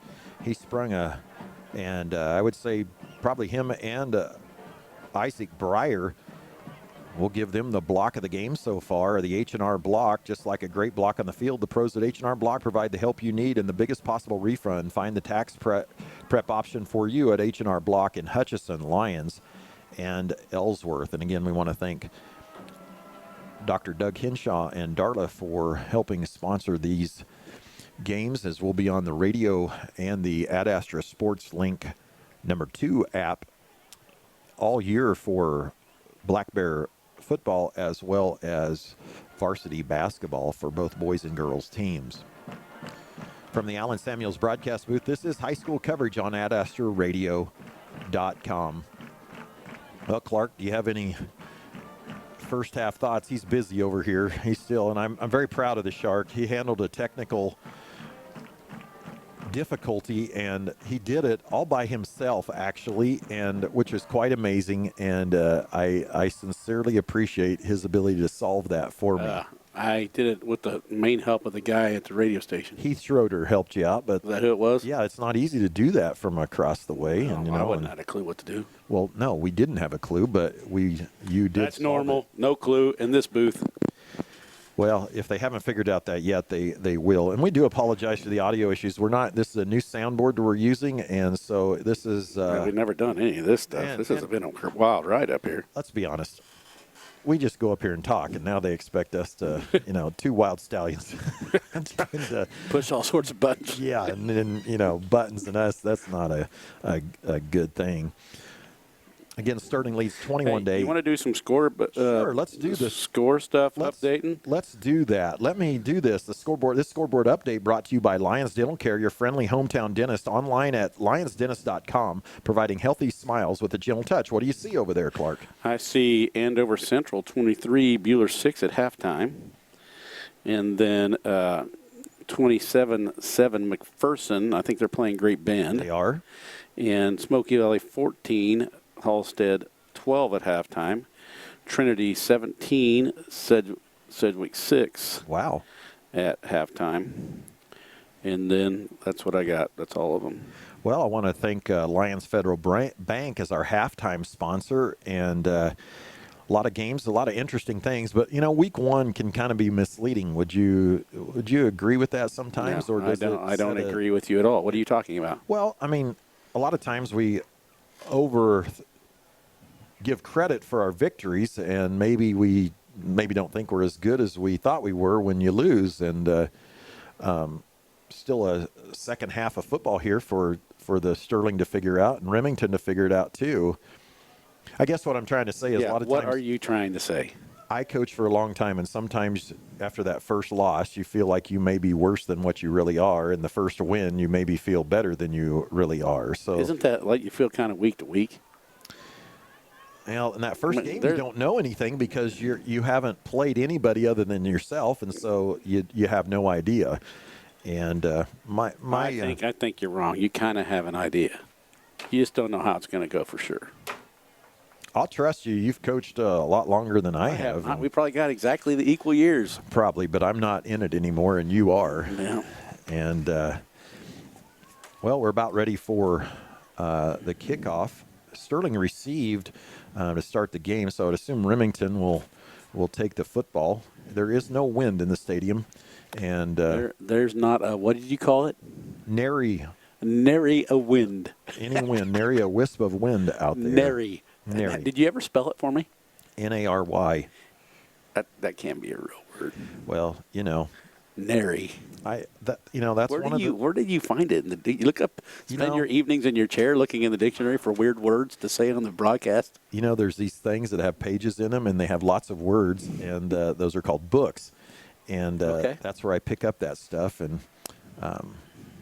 that's the one beautiful thing about you hanging out with me is that you do get to learn some vocabulary That's words. true. I can't say it, but Sterling out on the field ready to line up. I was in the locker room at halftime for a little bit, and you pick up some juicy stuff down there? No, I wasn't listening for that. Just watching the attitude of the kids, and I bet they're pretty happy. Yeah, they beat Blue Stem last year for their only win in the last game of the season, and as somebody said down there to me, this is really awesome. As I left the locker room, and I said, yeah, it's been a while since we've, felt good in the first game of the season, at least 2 years. And well, we had a great start last year, if you remember that, against Sedgwick. Yes. We just had the beautiful first drive of the game to score, and things look so awesome. Then they just start throwing everywhere. Blake Smith with the kick. He'll drive it down. It'll land on the 25-yard line. It stops dead at the 12. Boy, I thought we were going to smear him. And he didn't. Zeke Johnson with the tackle. He made a little move and got out of the way. Colton Barnes with the return. He'll get it out to the 28-yard line. 27-yard line of Remington. And so what could have been not a great hole to be in, they actually get it out closer to the 30. So it'll be 1st and 10. I don't think Remington knows what to do. I mean, I've been in those situations, whatever you call. Well, they're going to have to establish the fullback if they're going to get, don't you think? Yeah, if that's but the main thing you do? Our athleticism, Sterling's athleticism in the front seven is huge. And a give to the left side there to Barnes, I believe, who only had one carry in the first half. He might get a yard, little kind of a sweep to him around the left side.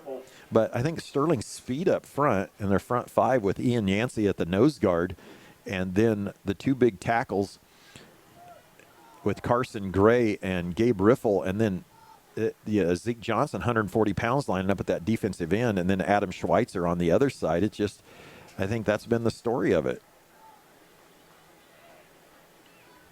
Bring up 2nd and 9, 11-16 left here as we start the third quarter.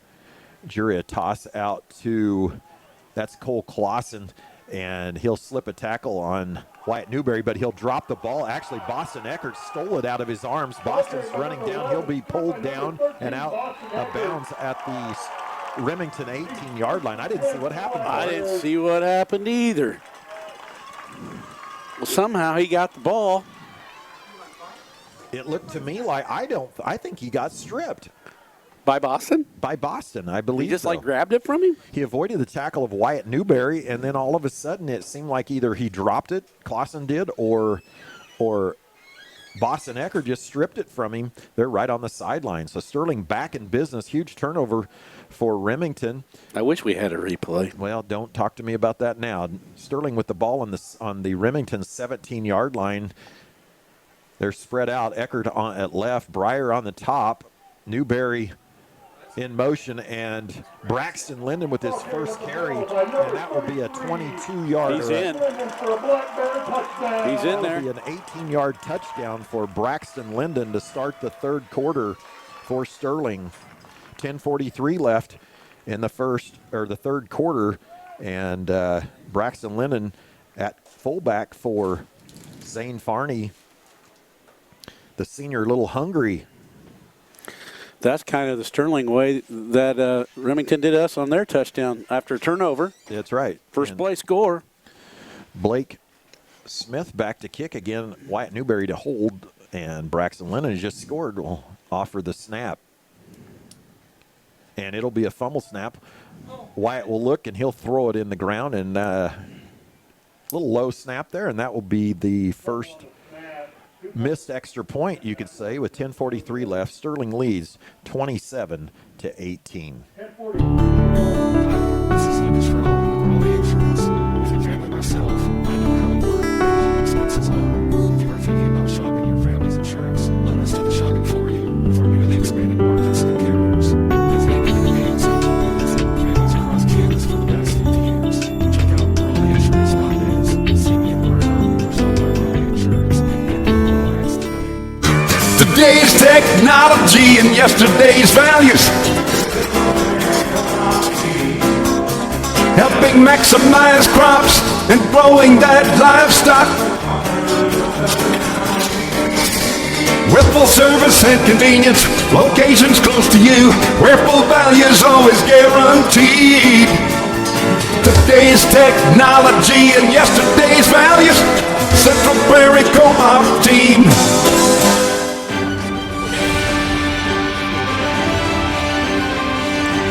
From the Allen Samuels broadcast booth, this is high school football coverage on AdAstraRadio.com. Sterling at 10:43 left. It takes a turnover in the opening drive by Remington and turns it into an 18-yard touchdown run by Braxton Linden. This is, you should let Allen Samuels find your make and model and budget that fits you best. View their large inventory at AllenSamuelsHutch.com. Allen Samuels, Chrysler, Dodge, Jeep, Ram. Come by. Let's be friends. Sterling with a few substitutions here on the kickoff team. Blake Smith, again, will kick. His legs got to be getting a little bit tired. And he drives it down there again. A beautiful kick goes over Barnes' head down to the 8-yard line where he'll pick it up. And he's going to be surrounded by Black Bears. And he'll be pulled down at the 14-yard line. So really nice kick coverage. Great kick by Blake Smith. You know, you couldn't really ask for much better than that other than going in the end zone. And see, I think there's a flag over there. Where did you see it, Clark? The ref just ran by it. Coach Snyder's out there a long way. He must figure it's on us or on Sterling. Maybe it's not a flag. Maybe it's a paper airplane or something. Where would a paper airplane come from? From the stands. It'll be a personal foul on Sterling, so that will be a big 15-yard penalty, which will get Remington out of the hole, which they can definitely use right now as they're down 27-8 with 10:36. I wish they'd tell us what the personal foul was for. Yeah, they don't do you that. need a do sideline reporter that could hear those things, and we could take it down to them. You know, that would be Bueller. I think Bueller has that in their broadcast. For real? Well, when Chad was taking snaps, he'd go down there and do that. He did a good job with the stats. To be really honest, I could actually read them, whereas when I do them, step up for me. Double tight, Jury under center on the Remington 28-yard line. They'll start this drive, and Jury hands it off to Eli Gerber, and he is just swallowed up for a 10-yard loss. We got our whole team up at the line of scrimmage. I think you're right. I think they're all going, too. I think the whole thing's blitzing. It's 11-man blitz? No, it's 9. And 2 guys are back. 2 guys are back. There, 9 guys within 3 yards of the line of scrimmage. I mean, I might be making up a little bit. No, I don't think you are. Not too far off. No, not at all. So Sterling doing some work up front against this. Jury ran the ball there. Oh, sorry. That's okay. You know, we are what we are. Yeah.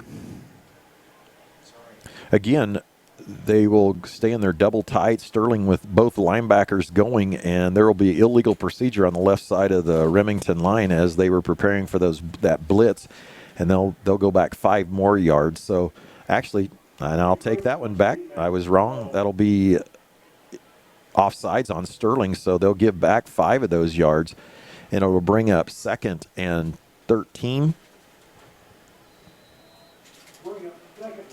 So a nice job by Jury.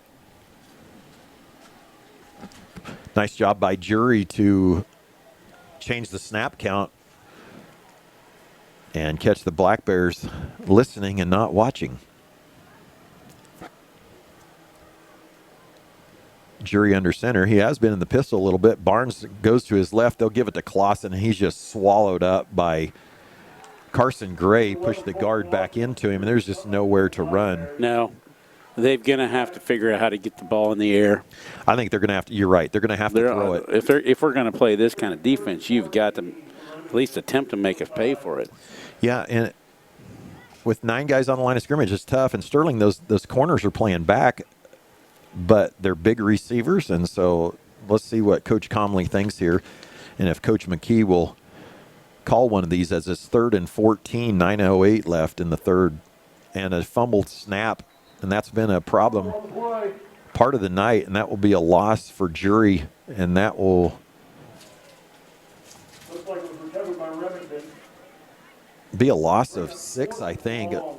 It'll be 4th and 18 maybe, and so Remington will. They don't have an answer at this point.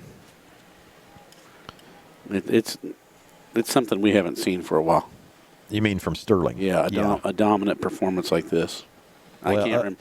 Would you remember the last blue one? stem dominance Yes, last year? okay, I forgot about that, but I wasn't really counted. No. Yeah, I would agree that was dominant, but this is a good football team of Remington, and yeah. So Sterling doing some real work, and that'll be a timeout by Remington. All right. This is country music singer-songwriter Nicole Gallion to tell you about my hometown, Sterling, Kansas. There's wonderful things happening in Sterling, and we would like your family to join us. Consider moving your family to our safe, rural community where we currently have brand new spec homes and apartments with 3-bedroom duplexes coming very soon. Now is your chance to enroll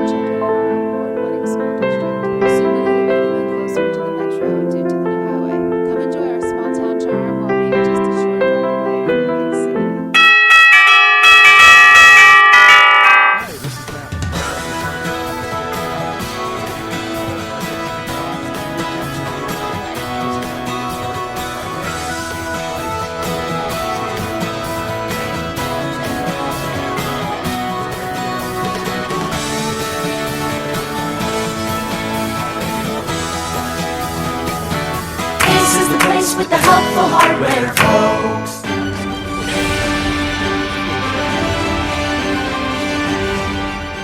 Remington will punt. Wyatt Newberry will take it on his 44-yard line, finds a hole, and he may score, and there's going to be a penalty there. Wyatt he's dodging players all over the place, and he'll take it down to the 15-yard line, but a blindside block by a black bear on a Bronco will pull that ball back. The block took place at the the Remington 27-yard line. A really nice return by freshman Wyatt Newberry. You've got to use your hands there. That's the rule, It would right? have been legal if he would have hit him with his hands, but he didn't. He hit him with his shoulders. Shoulder. Yeah, on the blind side, you've got to use your hands. Changed that rule about 5 years ago, and it's probably a good rule, but it's frustrating because I don't know if he'd have made the play, but regardless, it'll actually move it back even farther than that. Well, Gabe's getting cramps. Look at that. Oh, yes, he did. Started right out. Yeah, I'm having some cramping problems.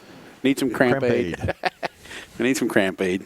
That penalty will back it all the way up to the Sterling 45, and this will be we'll call that an injury. I would say that was an injury. You should give an injury report. This injury report timeout is sponsored by Summit Surgical and Pinnacle Rehabilitation Sports Performance. Schedule your free consultation at summitks.com. The Summit, together for exceptional health care. Waylon Schmidt, the sophomore, will replace Gabe Riffle as Sterling takes over on the Remington 45. I thought Isaac kept it. A really great play fake, as I believe, is that Braxton Linden or is that Farney? That was Farney. He'll take it for 11 or 12. Little competition there at the fullback. Yeah. I like it. And so a gain of 12, that will put the ball at the 34-yard line. So after that punt, Sterling quickly moving down the field, 7:55 left, leading 27-8 in the third quarter. Breyer and Eckert at the top of the screen, Newberry in motion, and look at that pile move. You see that pile just go step by step down the field? Farney with a carry of 8 yards, and there's the white shirts are moving backwards. Yes. That reminds me of like Charlie Brown movies when that dust would go flying everywhere. You know what I'm talking about? Yes. It looks just like it. Only you would reference a Charlie Brown movie. Well, that's what that looked like. You're right. Taylor Maxwell carrying plays a little bit. He was in on that place. Second and 4, 3.5, 4, 7:09 left. Again, Sterling leading 27-8. Eckert and Breyer spread to the formation, and Farney will carry it again. He's had a lot of room there. A whole lot of yards there, and I There's a can't count that humongous fast. area for him to run.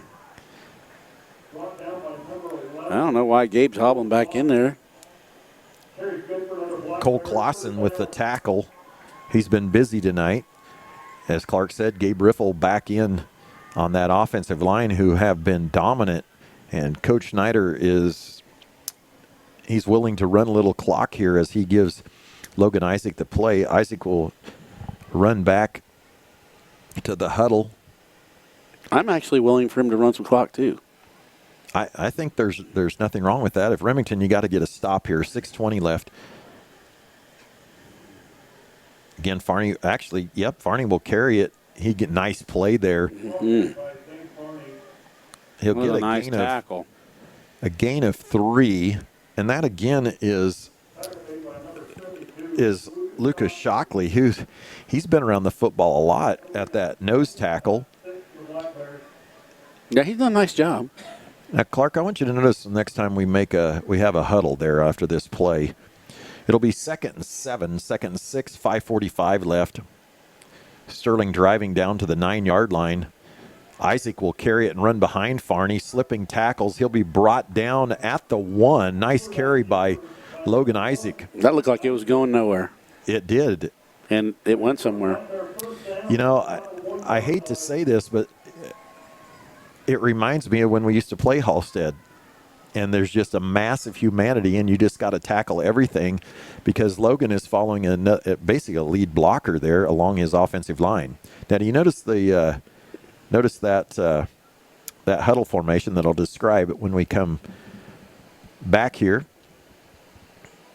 Sterling at the 1, Farney with the carry, touchdown Sterling. That was pretty easy there. That was 1 yard run by. What is it? The Len Dawson huddle in remembrance of him? Yes. Are you serious? No, that's not why Coach Schneider's doing that. That's what he's always used. Yes. I've actually used that too. But you know what that's called? A huddle. It's called the choir formation.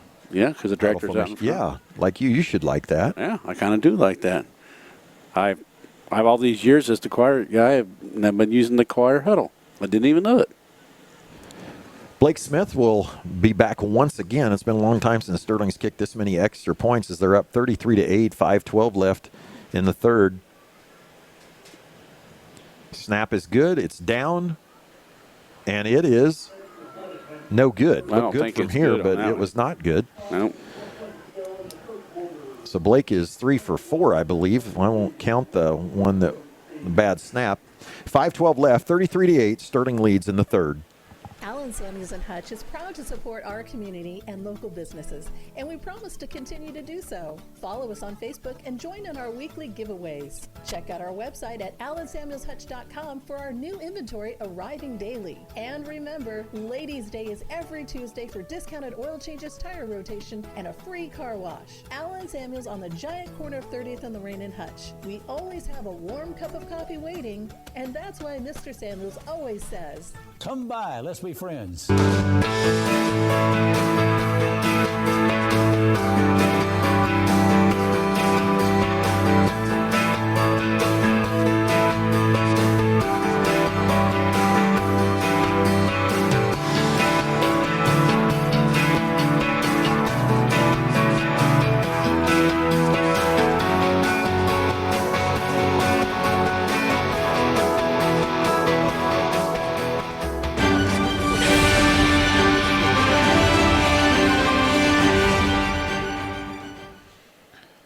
From the Allen Samuels broadcast booth, this year listening to high school football coverage on AdAstroRadio.com. Another touchdown for Sterling. It's 33-8, 5:12 left, and Blake Smith, this one will be caught. His kickoff will by Barnes at the 20. Slips a tackle. He's got some room to run. Zeke Johnson hustles from behind and pulls him down at the the Remington 44. That's a very nice tackle by Zeke, but I don't know how that happened. Two guys went right by him. They flew right by I thought him. they were going to smash him. And then there he went. I don't know how that happened. If you're joining us, Sterling led 21-8 at halftime, and a 18-yard run after a turnover by Remington by Braxton Linden made it 27-8, and then Zane Farney after a nice punt return by Wyatt Newberry. Sterling will now lead 33-8. Remington looking to get something going here. Do you think they're going to throw it? They've got to. They got man. There's nobody over there. They've got these tall receivers. They got to try to get it to him and take their chances there. If he could get, he almost needs to go in the shotgun. Well, so he has a chance to throw it. The way we're playing defense. He's protecting with 6, and there's 9 coming practically. Blake Smith with the pressure that time as Jury was trying to find Boffman here on the Sterling sideline. So, well, I think he has the receivers to do it. He sure does. He's just got to have a chance to throw it. And he's not getting any time. No. To say the least. No, he doesn't have a second.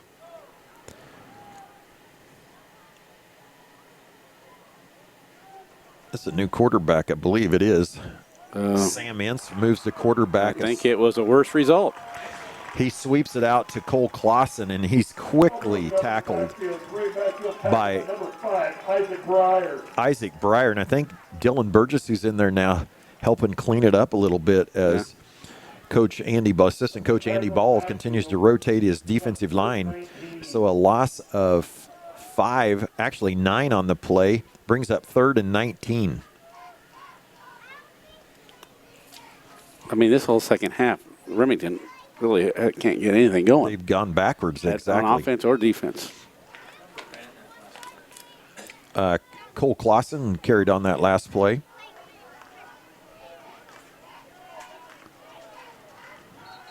Yeah, I knew something was coming there. So did he. Illegal. Kid that did it.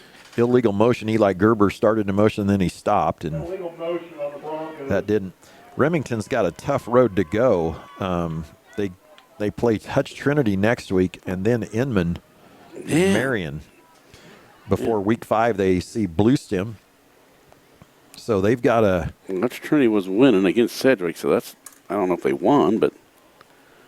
You haven't gotten a score lately? Not on the Trinity game. We got some other ones. I'll give them to you here when there's a turnover. I mean, or punt or something. So it's 3rd and 24 now. Jury back under center. Boffman here. Barnes moves in another fumble, and the ball's just laying there. A lineman picks it up. And that was the Nebraska trick play. Yeah. That was that'll be a gain of, I believe, 5 yards as it'll move the ball out to the 36-yard line. 3:47 left in the third. Sterling leads 33-8. Remington will choose to punt as Newberry and Breyer, the cousins, head back to receive. I believe Cole Clausen will punt this. Did you say they're cousins? Cousins. Yeah. Clausen. That's kind of fun for that family. Clausen back to punt. Sterling won't really rush on this. How do you know? Oh. And they'll fake it. And did they fake that? No, they find it. Newberry's running down the end of the sideline over here. I'll be honest, we got the lights on in here, and I could not find the football. Well, I could definitely see it. He bounced it right in front of Newberry. He just ran down the sidelines. I kept looking for one of us to catch it, and I didn't see Wyatt catch it. And really nice return again for Wyatt. So good blocking on the perimeter, and Wyatt with another really good return. 3:04 left in the third quarter. This scoreboard update is brought to you by Lions Dental Care, your friendly hometown dentist, online at lionsdentist.com, providing healthy smiles with a gentle touch. And we'll get to that right after this play, Clark. Yeah, I got it ready to go here. Dylan Burgesson at left half. Logan Isaac will drop back to pass, has time, a little wheel route, and this could be picked, and it is, and this could be 6. Logan's going to have to get up and chase him down. I can't see who took that out or who intercepted that, but it'll all get all the way down to the Sterling 40-yard line as Tate and Savage runs him down. Eli Gerber with the interception, so a little underthrown there. That'll be a good learning situation for Logan. A nice return by Eli Gerber, and they'll be in business at the Sterling 43-yard line. Well, here's your Lions Dental scoreboard update. Andover Central 23, Buhler 13 with 3:18 in the third. Mack leads Great Bend 30-14 with 6:21 in the third. Smoky Valley 24, Halstead 20 after 3. That's a good game right there. And Andover Central 20. Well, I've already read that one. So that's what I got. Thank you, Clark. Lately. Blake Smith laid on to the field. I call this a sideline blitz, and he nearly got a sack. It'll be underthrown as Jury was under. Actually, that's Ince at quarterback now as Blake was putting the pressure on him. And Zane Farney goes down with a cramp. You know, I've been doing better with that. You have? You're not? Are you taking the cramp aid? No, I've eaten a lot of bananas, and I think that solved it. You know, you're a medical marvel. Yes. You're a marvel. Yeah. One way or the other. 2nd and 10 from the 43-yard line. Remington. Ince now at quarterback. Ince will keep it and just be surrounded. Just getting smothered in there. He just has no chance. Riffle, Gray, Schweitzer, and Ian Yancey just all over him. Yeah, this whole quarter, just nothing there. Remington went 5-4 last year. Actually, probably was 6-4, but they had a game with Johnson. Stanton County canceled, and last year they were in a horrible district. They had to go out. I think they either had to go to Elkhart or Elkhart came to them, and then they were supposed to go out to Johnson. So this new 42 team 1A division is really a huge benefit to a lot of schools. Why? Because they don't have to travel Don't so have far? to travel so far. I see what you're saying. Ince will take it over the right side, slips tackles, and get up about a 6-yard gain. That's down their best play of the half. It was. I think, other than the interception. Yeah, there's nothing like a 4.5-hour bus drive after you lose 50-2. It's true. It is true. There's no greater joy in life than that. Getting home at 3 or 4 in the morning like that. 1:38 left in the third. Sterling leads 33-8. It'll bring up 4th and about 6 as Remington has it on the Sterling 37 8-yard line. Now 1:25 left. Ince will stay at quarterback.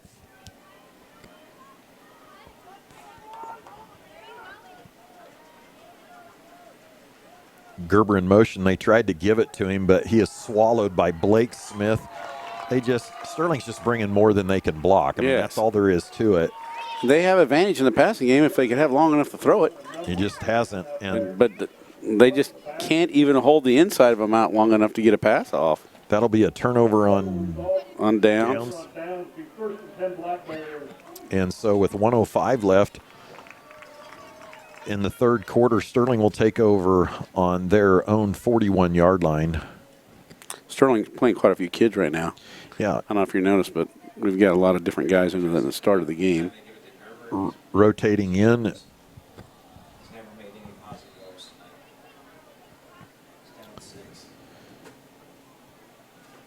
You know, can we have more than one player of the game?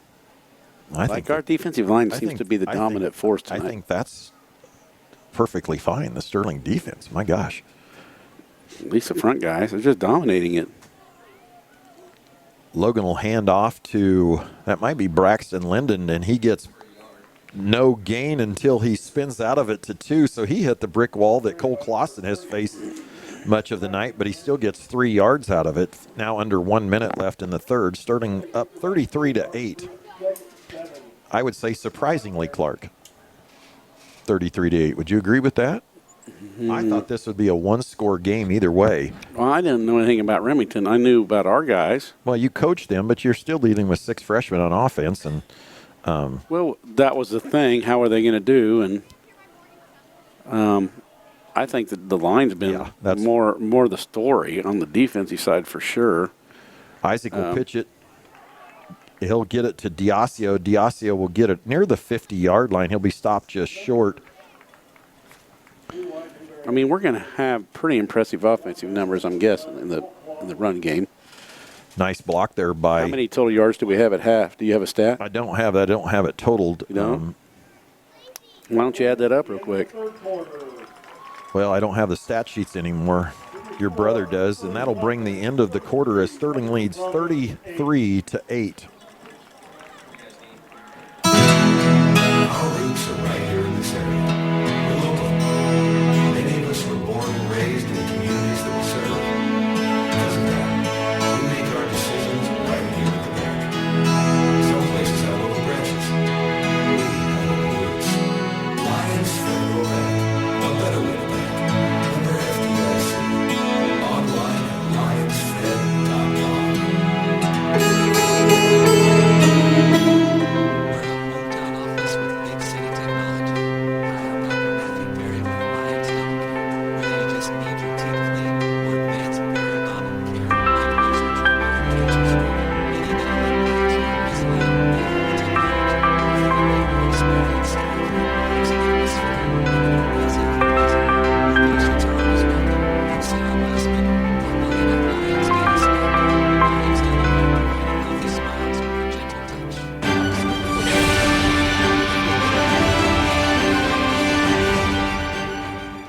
Welcome back to the Allen Samuels broadcast booth. This is high school football coverage on AdAsterRadio.com as Sterling takes over on a 3rd and 2 from the 49-yard line.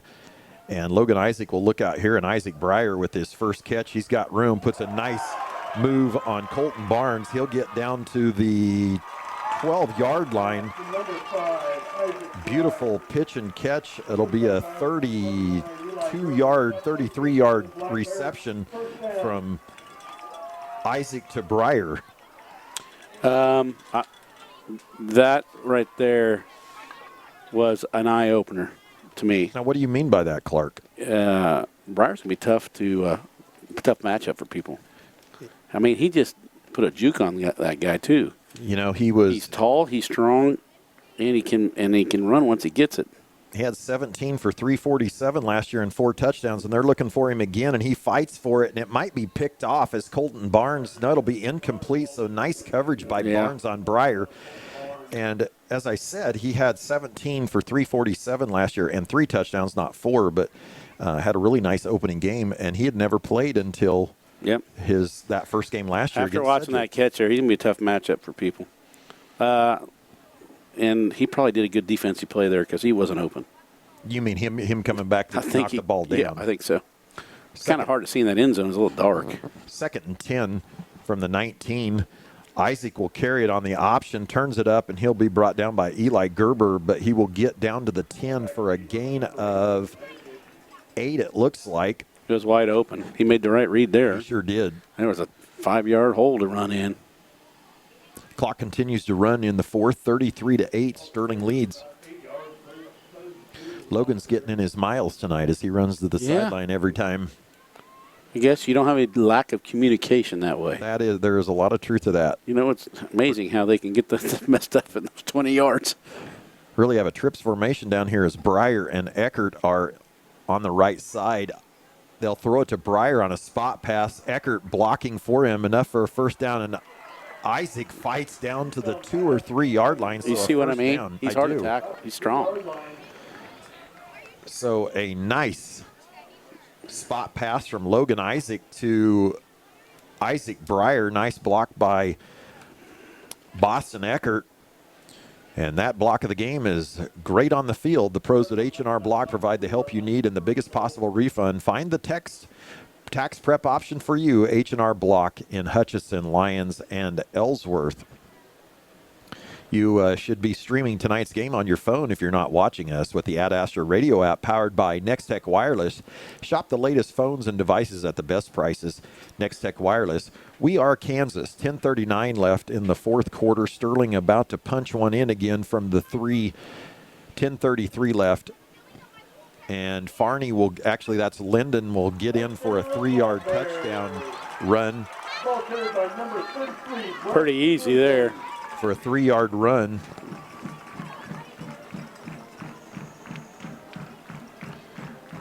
$10:29 left. Sterling up 39-8.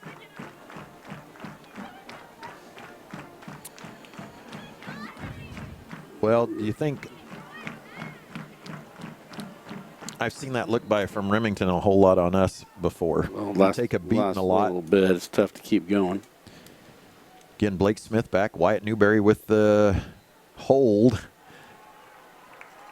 It is good. It wasn't pretty, but it counts. 10:29 to go in the ball game. I didn't do my research much. I didn't look to see our scores in the past, but 40 points is a big one. 40-8. Yeah. Sterling leads. Yep.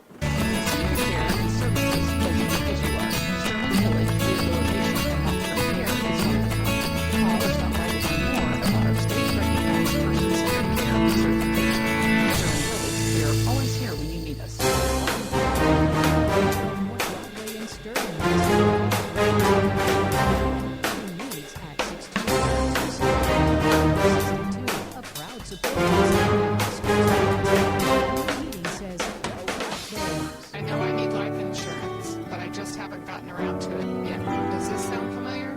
Has life insurance fallen down to the bottom of your to-do list? Regardless of what might be, contact me, Teresa Boken, your Farm Bureau Financial Services agent in Sterling at 620-278-2572 to learn more today. It's your future. Let's protect it.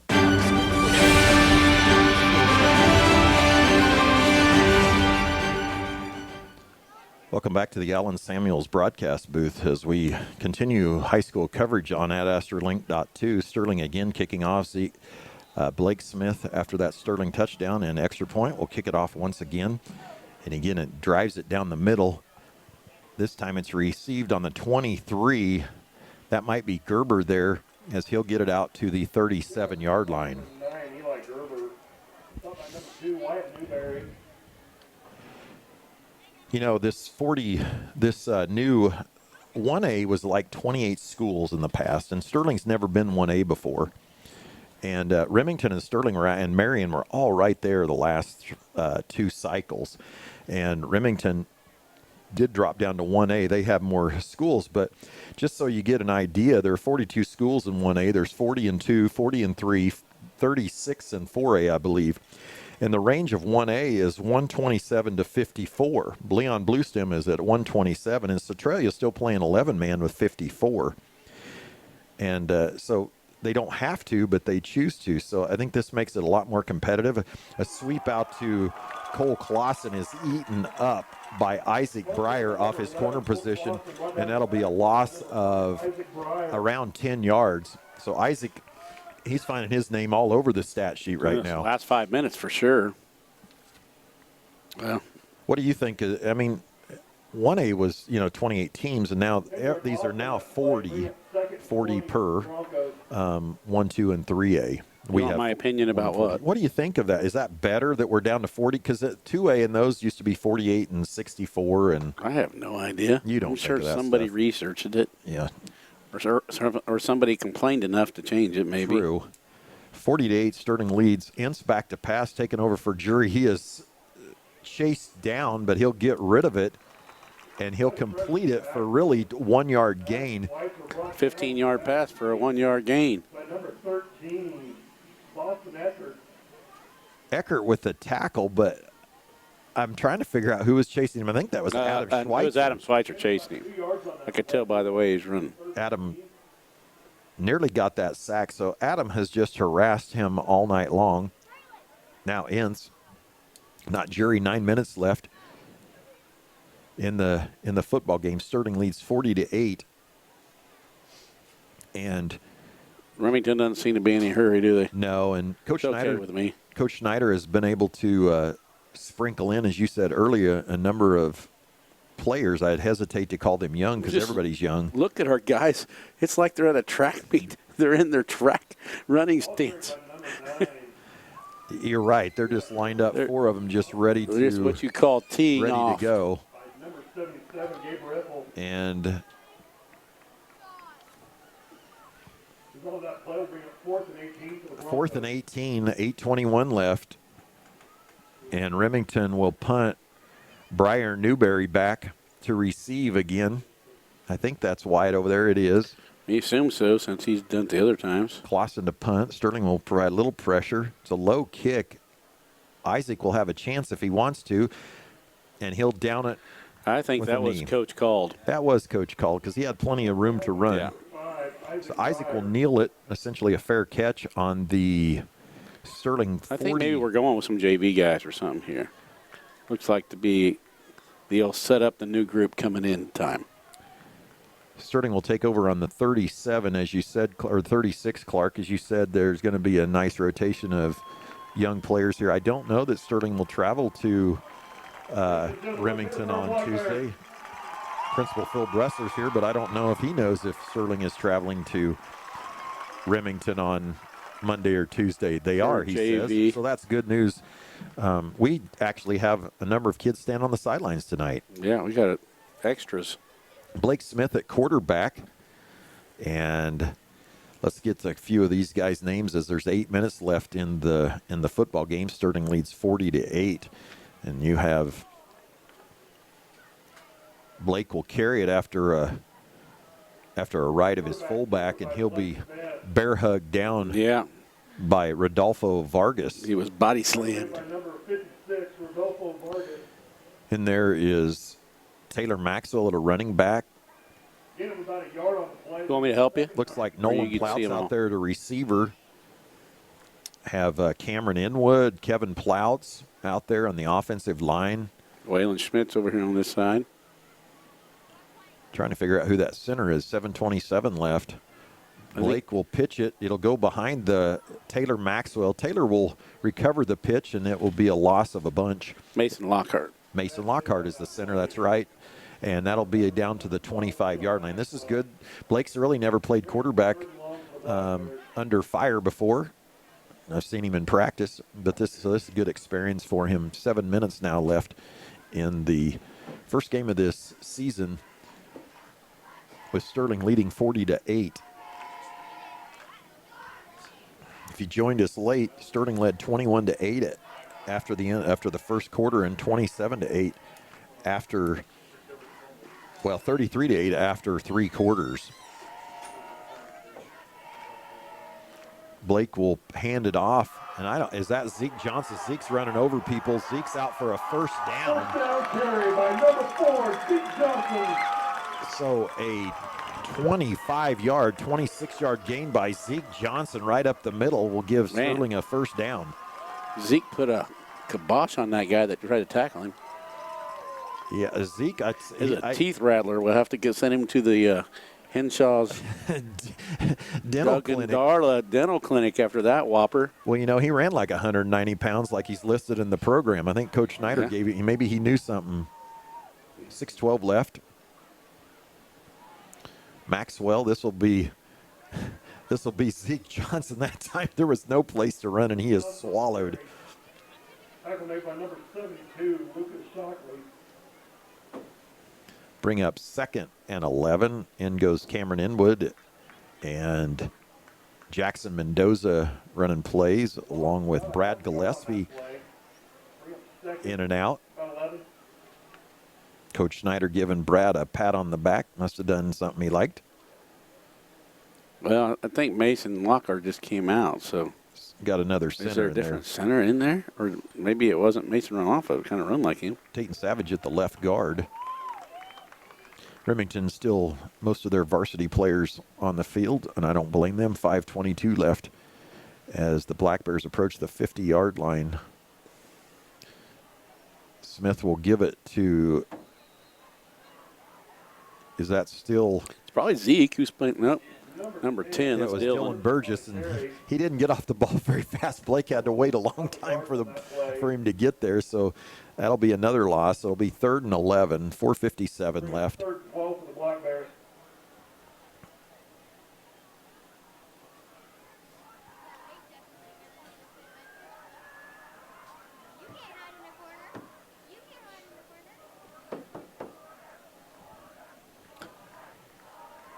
.438 left. What's our student section yelling? Clark, you're usually pretty good about that. Oh, they're wanting Porter Anderson. Blake will roll out, and a bootleg fires a shot right. He about got it through there. To Nolan Plouts. He about squeezed it in. It will be 4th down. Play broken up by number 27, Colt Barnes. And Sterling will punt the football as Cale Thomas will go back to punt again. Well, it's probably good we get to work on our punt. Porter Anderson was out there. Yeah, I saw him go on the field. Okay. Yeah. I don't know where he's at. I'm looking for him. I don't see him. Punt for the Black Bears will be Cale Thomas. I believe Clausen is back to return again. Yep, we're getting a substitution violation or a delay or something. Had too many men on the field. And that'll be another 5-yard loss or a delay of game.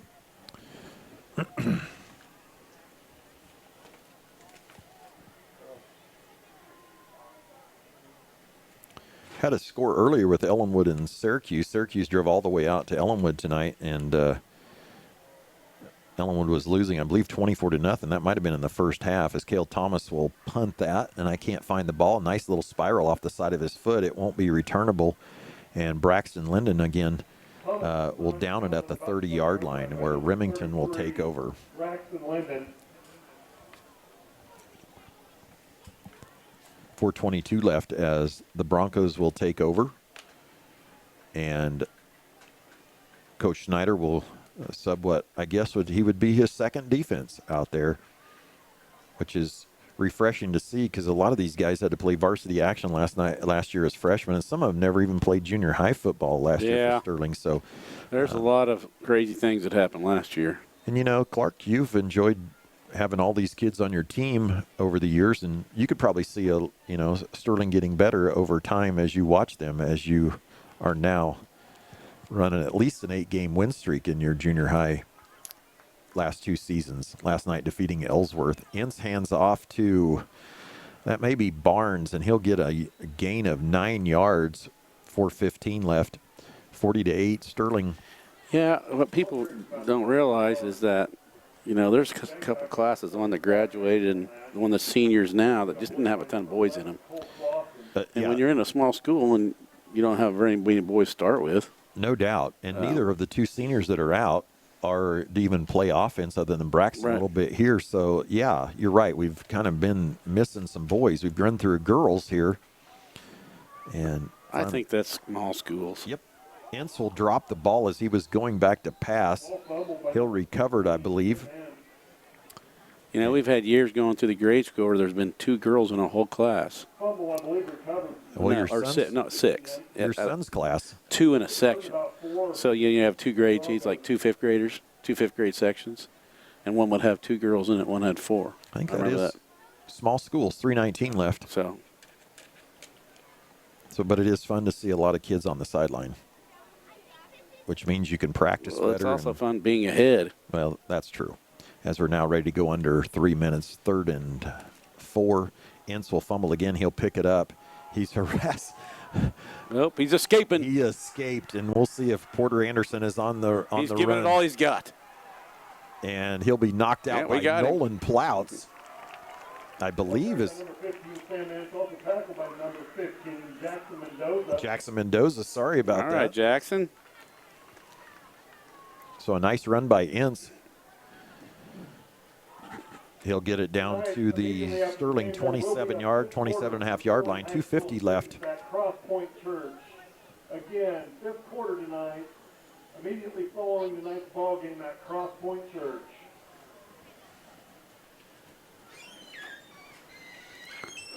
I don't know if Jury. Do you think Jury got hurt, or he was just? I don't think he got hurt. Probably. I mean, there's potential he did. Maybe wanted to try something else. I mean, else, or maybe the other guy's more of a thrower or something.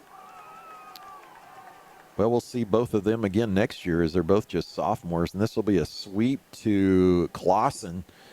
And nice I'm tackle. surprised they haven't run that a little more. Every time they've run it, it looks really good, that sweep. Well, not really, Clark. Our defensive ends ate that up. The one that they really ran well was the one with Breyer eating it up? Yes. Okay, that's that same play. Okay. The one Barnes had in the first half was really a jet sweep, and we kind of were asleep, I think, on that. As 2:10 remaining, down to the 15-yard line, 1st and 10. I said Ince was a sophomore. He's not. Clausen is a sophomore, as is Jury. Ince is a senior. He takes the snap. He drops back to pass, and immediately he's under duress. He scrambles outside, breaks 3 tackles, 4 tackles, 5, 6 tackles. And he's running across the field now, being chased. A low block below the waist. And he will score a touchdown. And is there any laundry on the field, Clark? Well, there should have been. Oh, man, I haven't seen that kind of block in a long time. As I don't know why they let that go. They surely saw it. They had to have. We saw it. Nolan Plouts was just sawed in half under the waist, and Coach Snyder's saying the same thing. But regardless, it's a touchdown for Remington by Sam Ince. And I believe that was like 19 yards maybe. It was quite a run. It really was. It was a zigzagger. 15-yard touchdown run by Sam Ince. Well, he ran 80 yards. He did run. He zigged over there. Then he zagged over here. Then he zigged back over there. I think he made every Sterling player miss. We'll call that the zipper. 1:35 left as Sterling leads 40-14. We'll be back.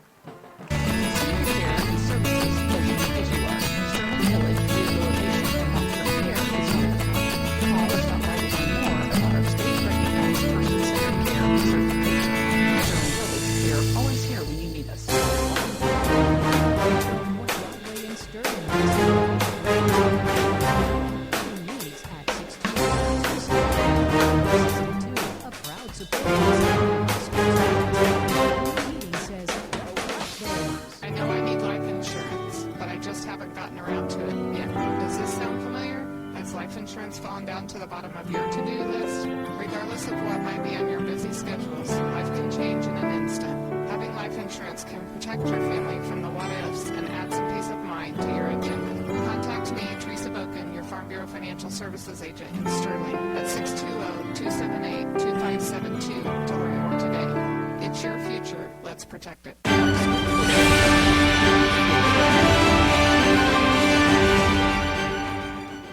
Welcome back to the Allen Samuels broadcast booth as Remington called a timeout and went for two, and Tayton Savage made a really nice play on him to hold him out of the end zone to make the score, to hold the score at 40-14 with 1:35 left. Now, Clark, you mentioned the player of the game. We might as well do that now. Now, who are you wanting to do? Wow. Why do you think we should do it? There's a minute 35 left.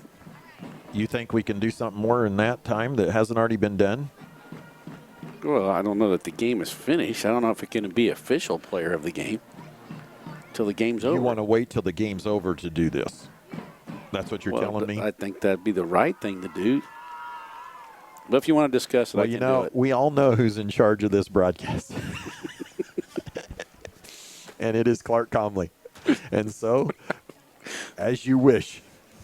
And Remington will get a kickoff here. And, well, this has been different for us. I can say this has been different for us. We have to work a lot harder and actually have to pay attention more. And for those of you at home watching on video, it's just as dumb as it ever has been. But for us, this was a little bit different. Proud of Clark for being able to troubleshoot technology. He always thinks he can't.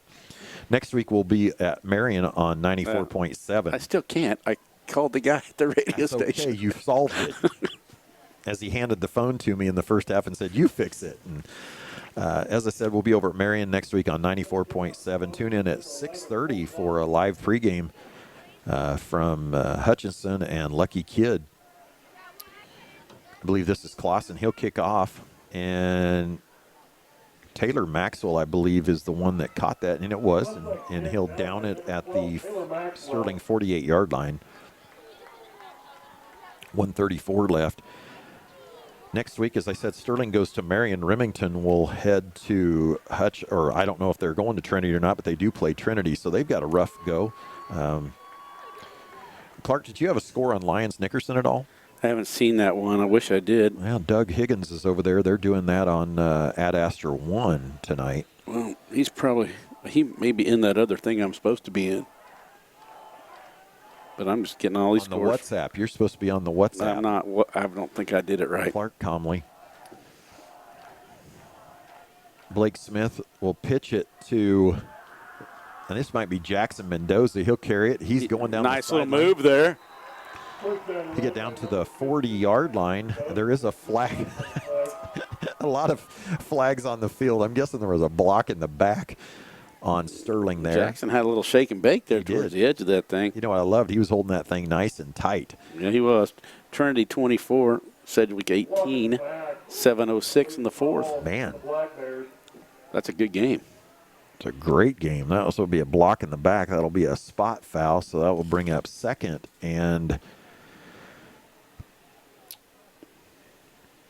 about 5. 1:26 left. Zeke Johnson runs into the game. Zeke's going to be tired, too. They've done a lot of running around tonight. We must be in pretty good shape. I've watched us practice a few times. I think Coach Schneider, they work hard. They don't necessarily, I haven't seen them run a lot of sprints, but they just work hard in practice. And Blake will pitch it out to Taylor Maxwell. Taylor breaks a tackle, gets out to the 40-yard line.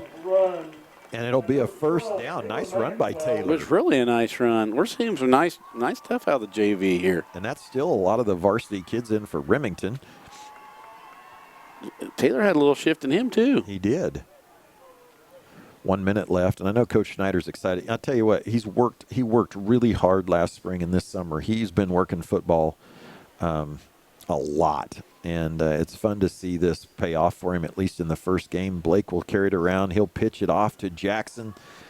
And Jackson breaks a tackle and a nice tackle there. That was a nice-looking play, really. Nice stick Good pitch by Blake, and Jackson had a nice run. Colton Barnes with the tackle, and Sterling will take a timeout with 3rd and 7. And so shall we.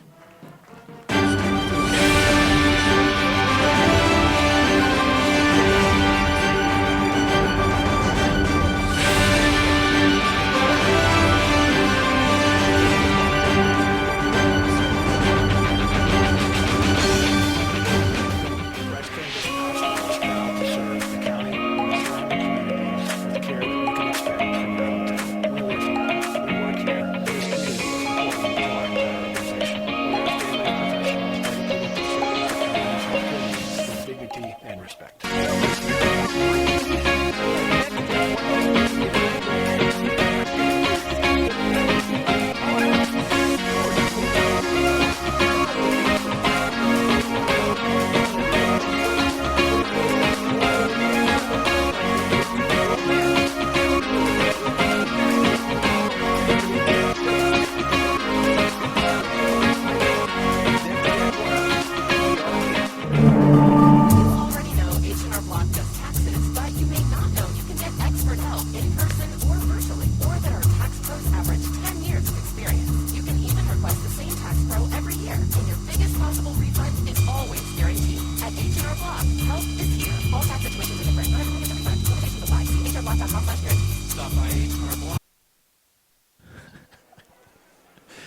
Well, those of you at home watching saw a really nice play by Blake Smith as he faked the pitch, turned on the jets, and ran that option keeper, and for about a 15-yard gain and a first down.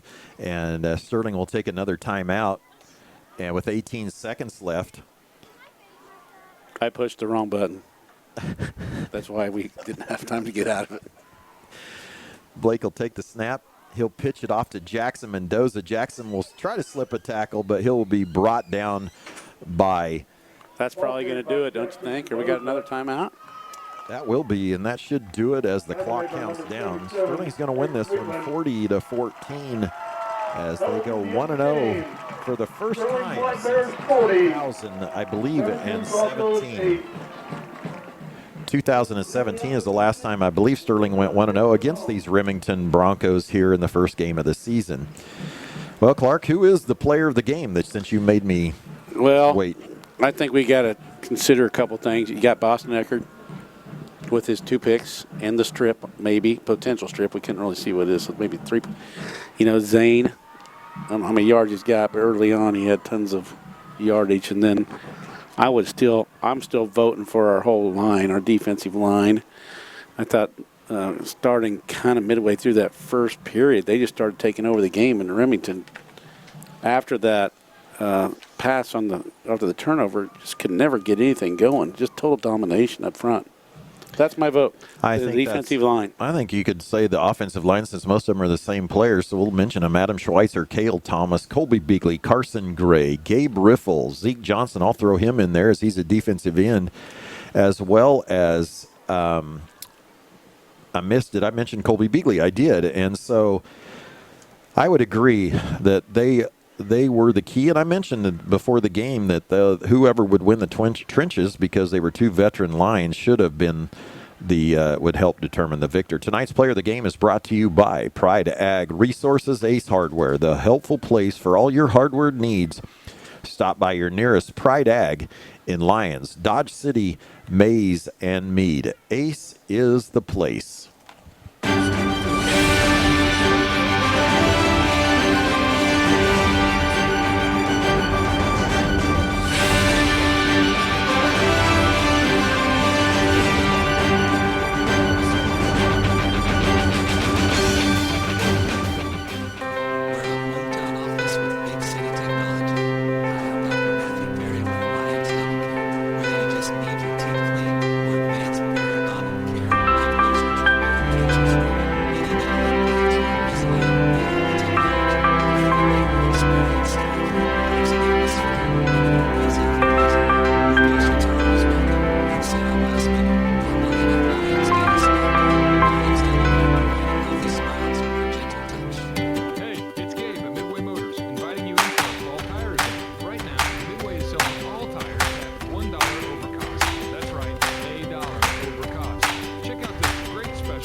back to Sterling at the Allen Samuels broadcast booth.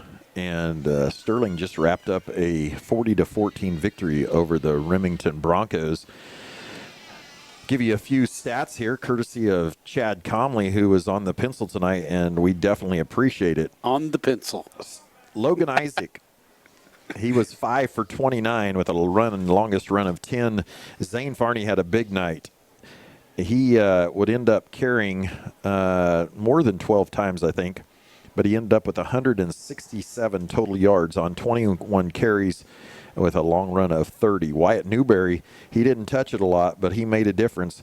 He had 3 carries for 22 yards and 14 on his long. Jaden Diasio splashed onto the scene after not playing last year. He only had 4 carries, but he made him count with a 67-yard touchdown run in the first quarter and finished with 71 yards. Braxton Linden, who didn't get the start at fullback, made his presence known with 3 carries, 23 yards, 18 with his longest run, and 2 touchdowns. Blake Smith would carry twice for 16 yards, including the last one there. Zeke Johnson, 2 for 22. And Dylan Burgess with 1 carry for no yards. In the passing game, it wasn't pretty for either team. 4 total, two completions for Sterling, as Logan Isaac went 2 for 8 with an interception, but he threw for 43 yards, a big one to Isaac Breyer for a 33-yard completion, and then Isaac again later with 2 completions or 2 receptions for those 43 yards. Blake Smith did attempt 1 pass, but it was incomplete. As I said, Isaac Breyer, 2 catches for 43 yards, and no other stats on there. The defense, as we mentioned, a whole host of young men played a nice game, but Boston Eckert might have made the 2 key plays, differences in the game in the first half, as Boston picked off 2 passes near and in the end zone, and as it stopped 2 fourth down plays for Remington as they were about to score. Here's Remington's stats, courtesy of Chad Comley. First down. Okay. Isaac Jury had a tough night. He was under duress the whole night. 7 rushes, minus 11 yards. Cole Clausen held to 53 yards, but he earned every one of them on his 14 carries. Colton Barnes had a nice run of 33 yards. He carried 3 times for 43. Eli Gerber, tough night too, minus 16. Of course, these are all unofficial. And oh, yeah. Sam Ince, more than unofficial. 2 Probably for 48, wrong. but we got more than we've ever had, that's for sure. Yeah, we got a lot of stats, probably wrong, but we have a lot of them for you. We do. Isaac Jury, he was 3 of 10 for 34 yards, and Ince was 0 for 1. Sam Ince had 3 catches for 28 yards, but he was defended twice, which I think a shorter player might not have been able to get those. Interception was Boston Eckert. Rhett Boffman with two catches for 11 yards, and that will round out the stats for Sterling. Want to give a recap right now so you can follow the scoring here for the game. Zane Farney started Sterling off with a touchdown run of 13 yards with 7:55 in the first to give Sterling a 7-0 lead on a Blake Smith PAT. After a Sterling fumble, Sam Ince would make a catch of 17 yards to bring the score 7-6 Sterling in the first quarter. And then on the ensuing kickoff, Jaden Diasio would take it 62 yards on an option pitch with 4:30 left.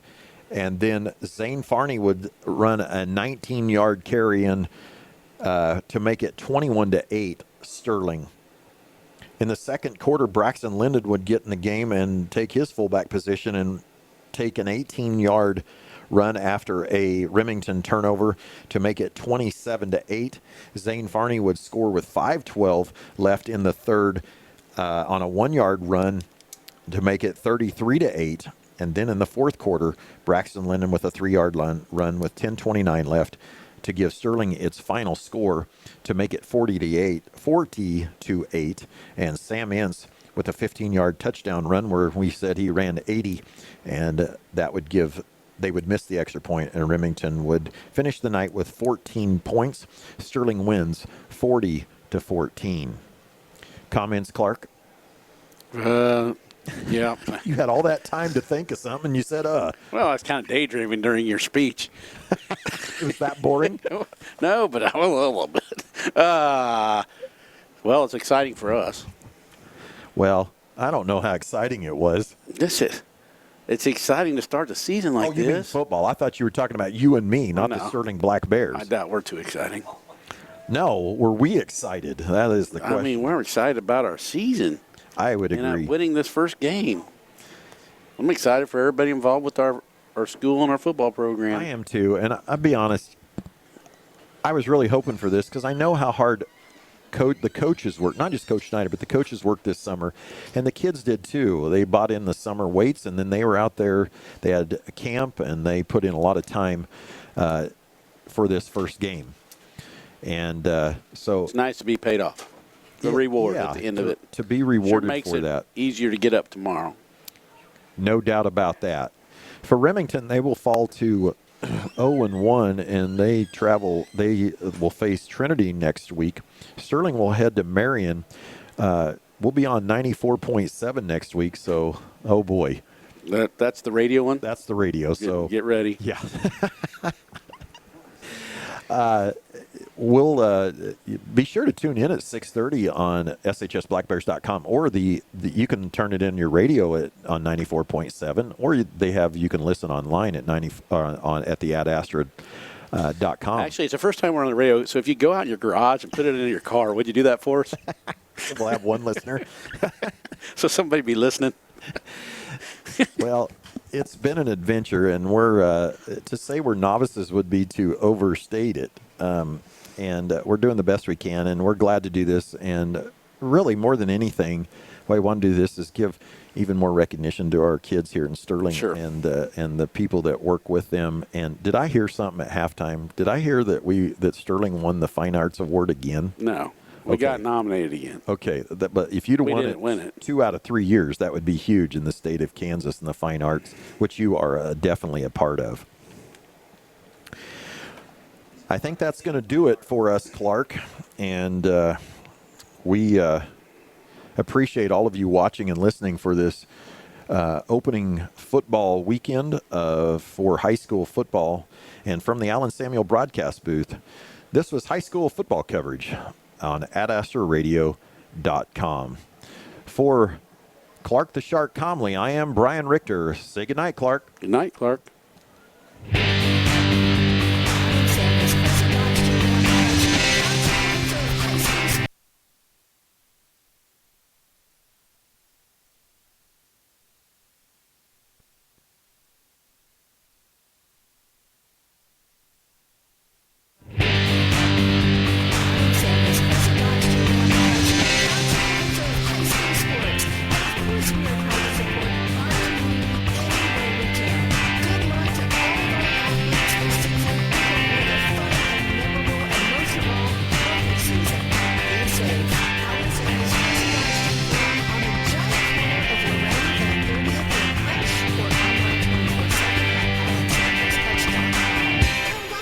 Let's be friends.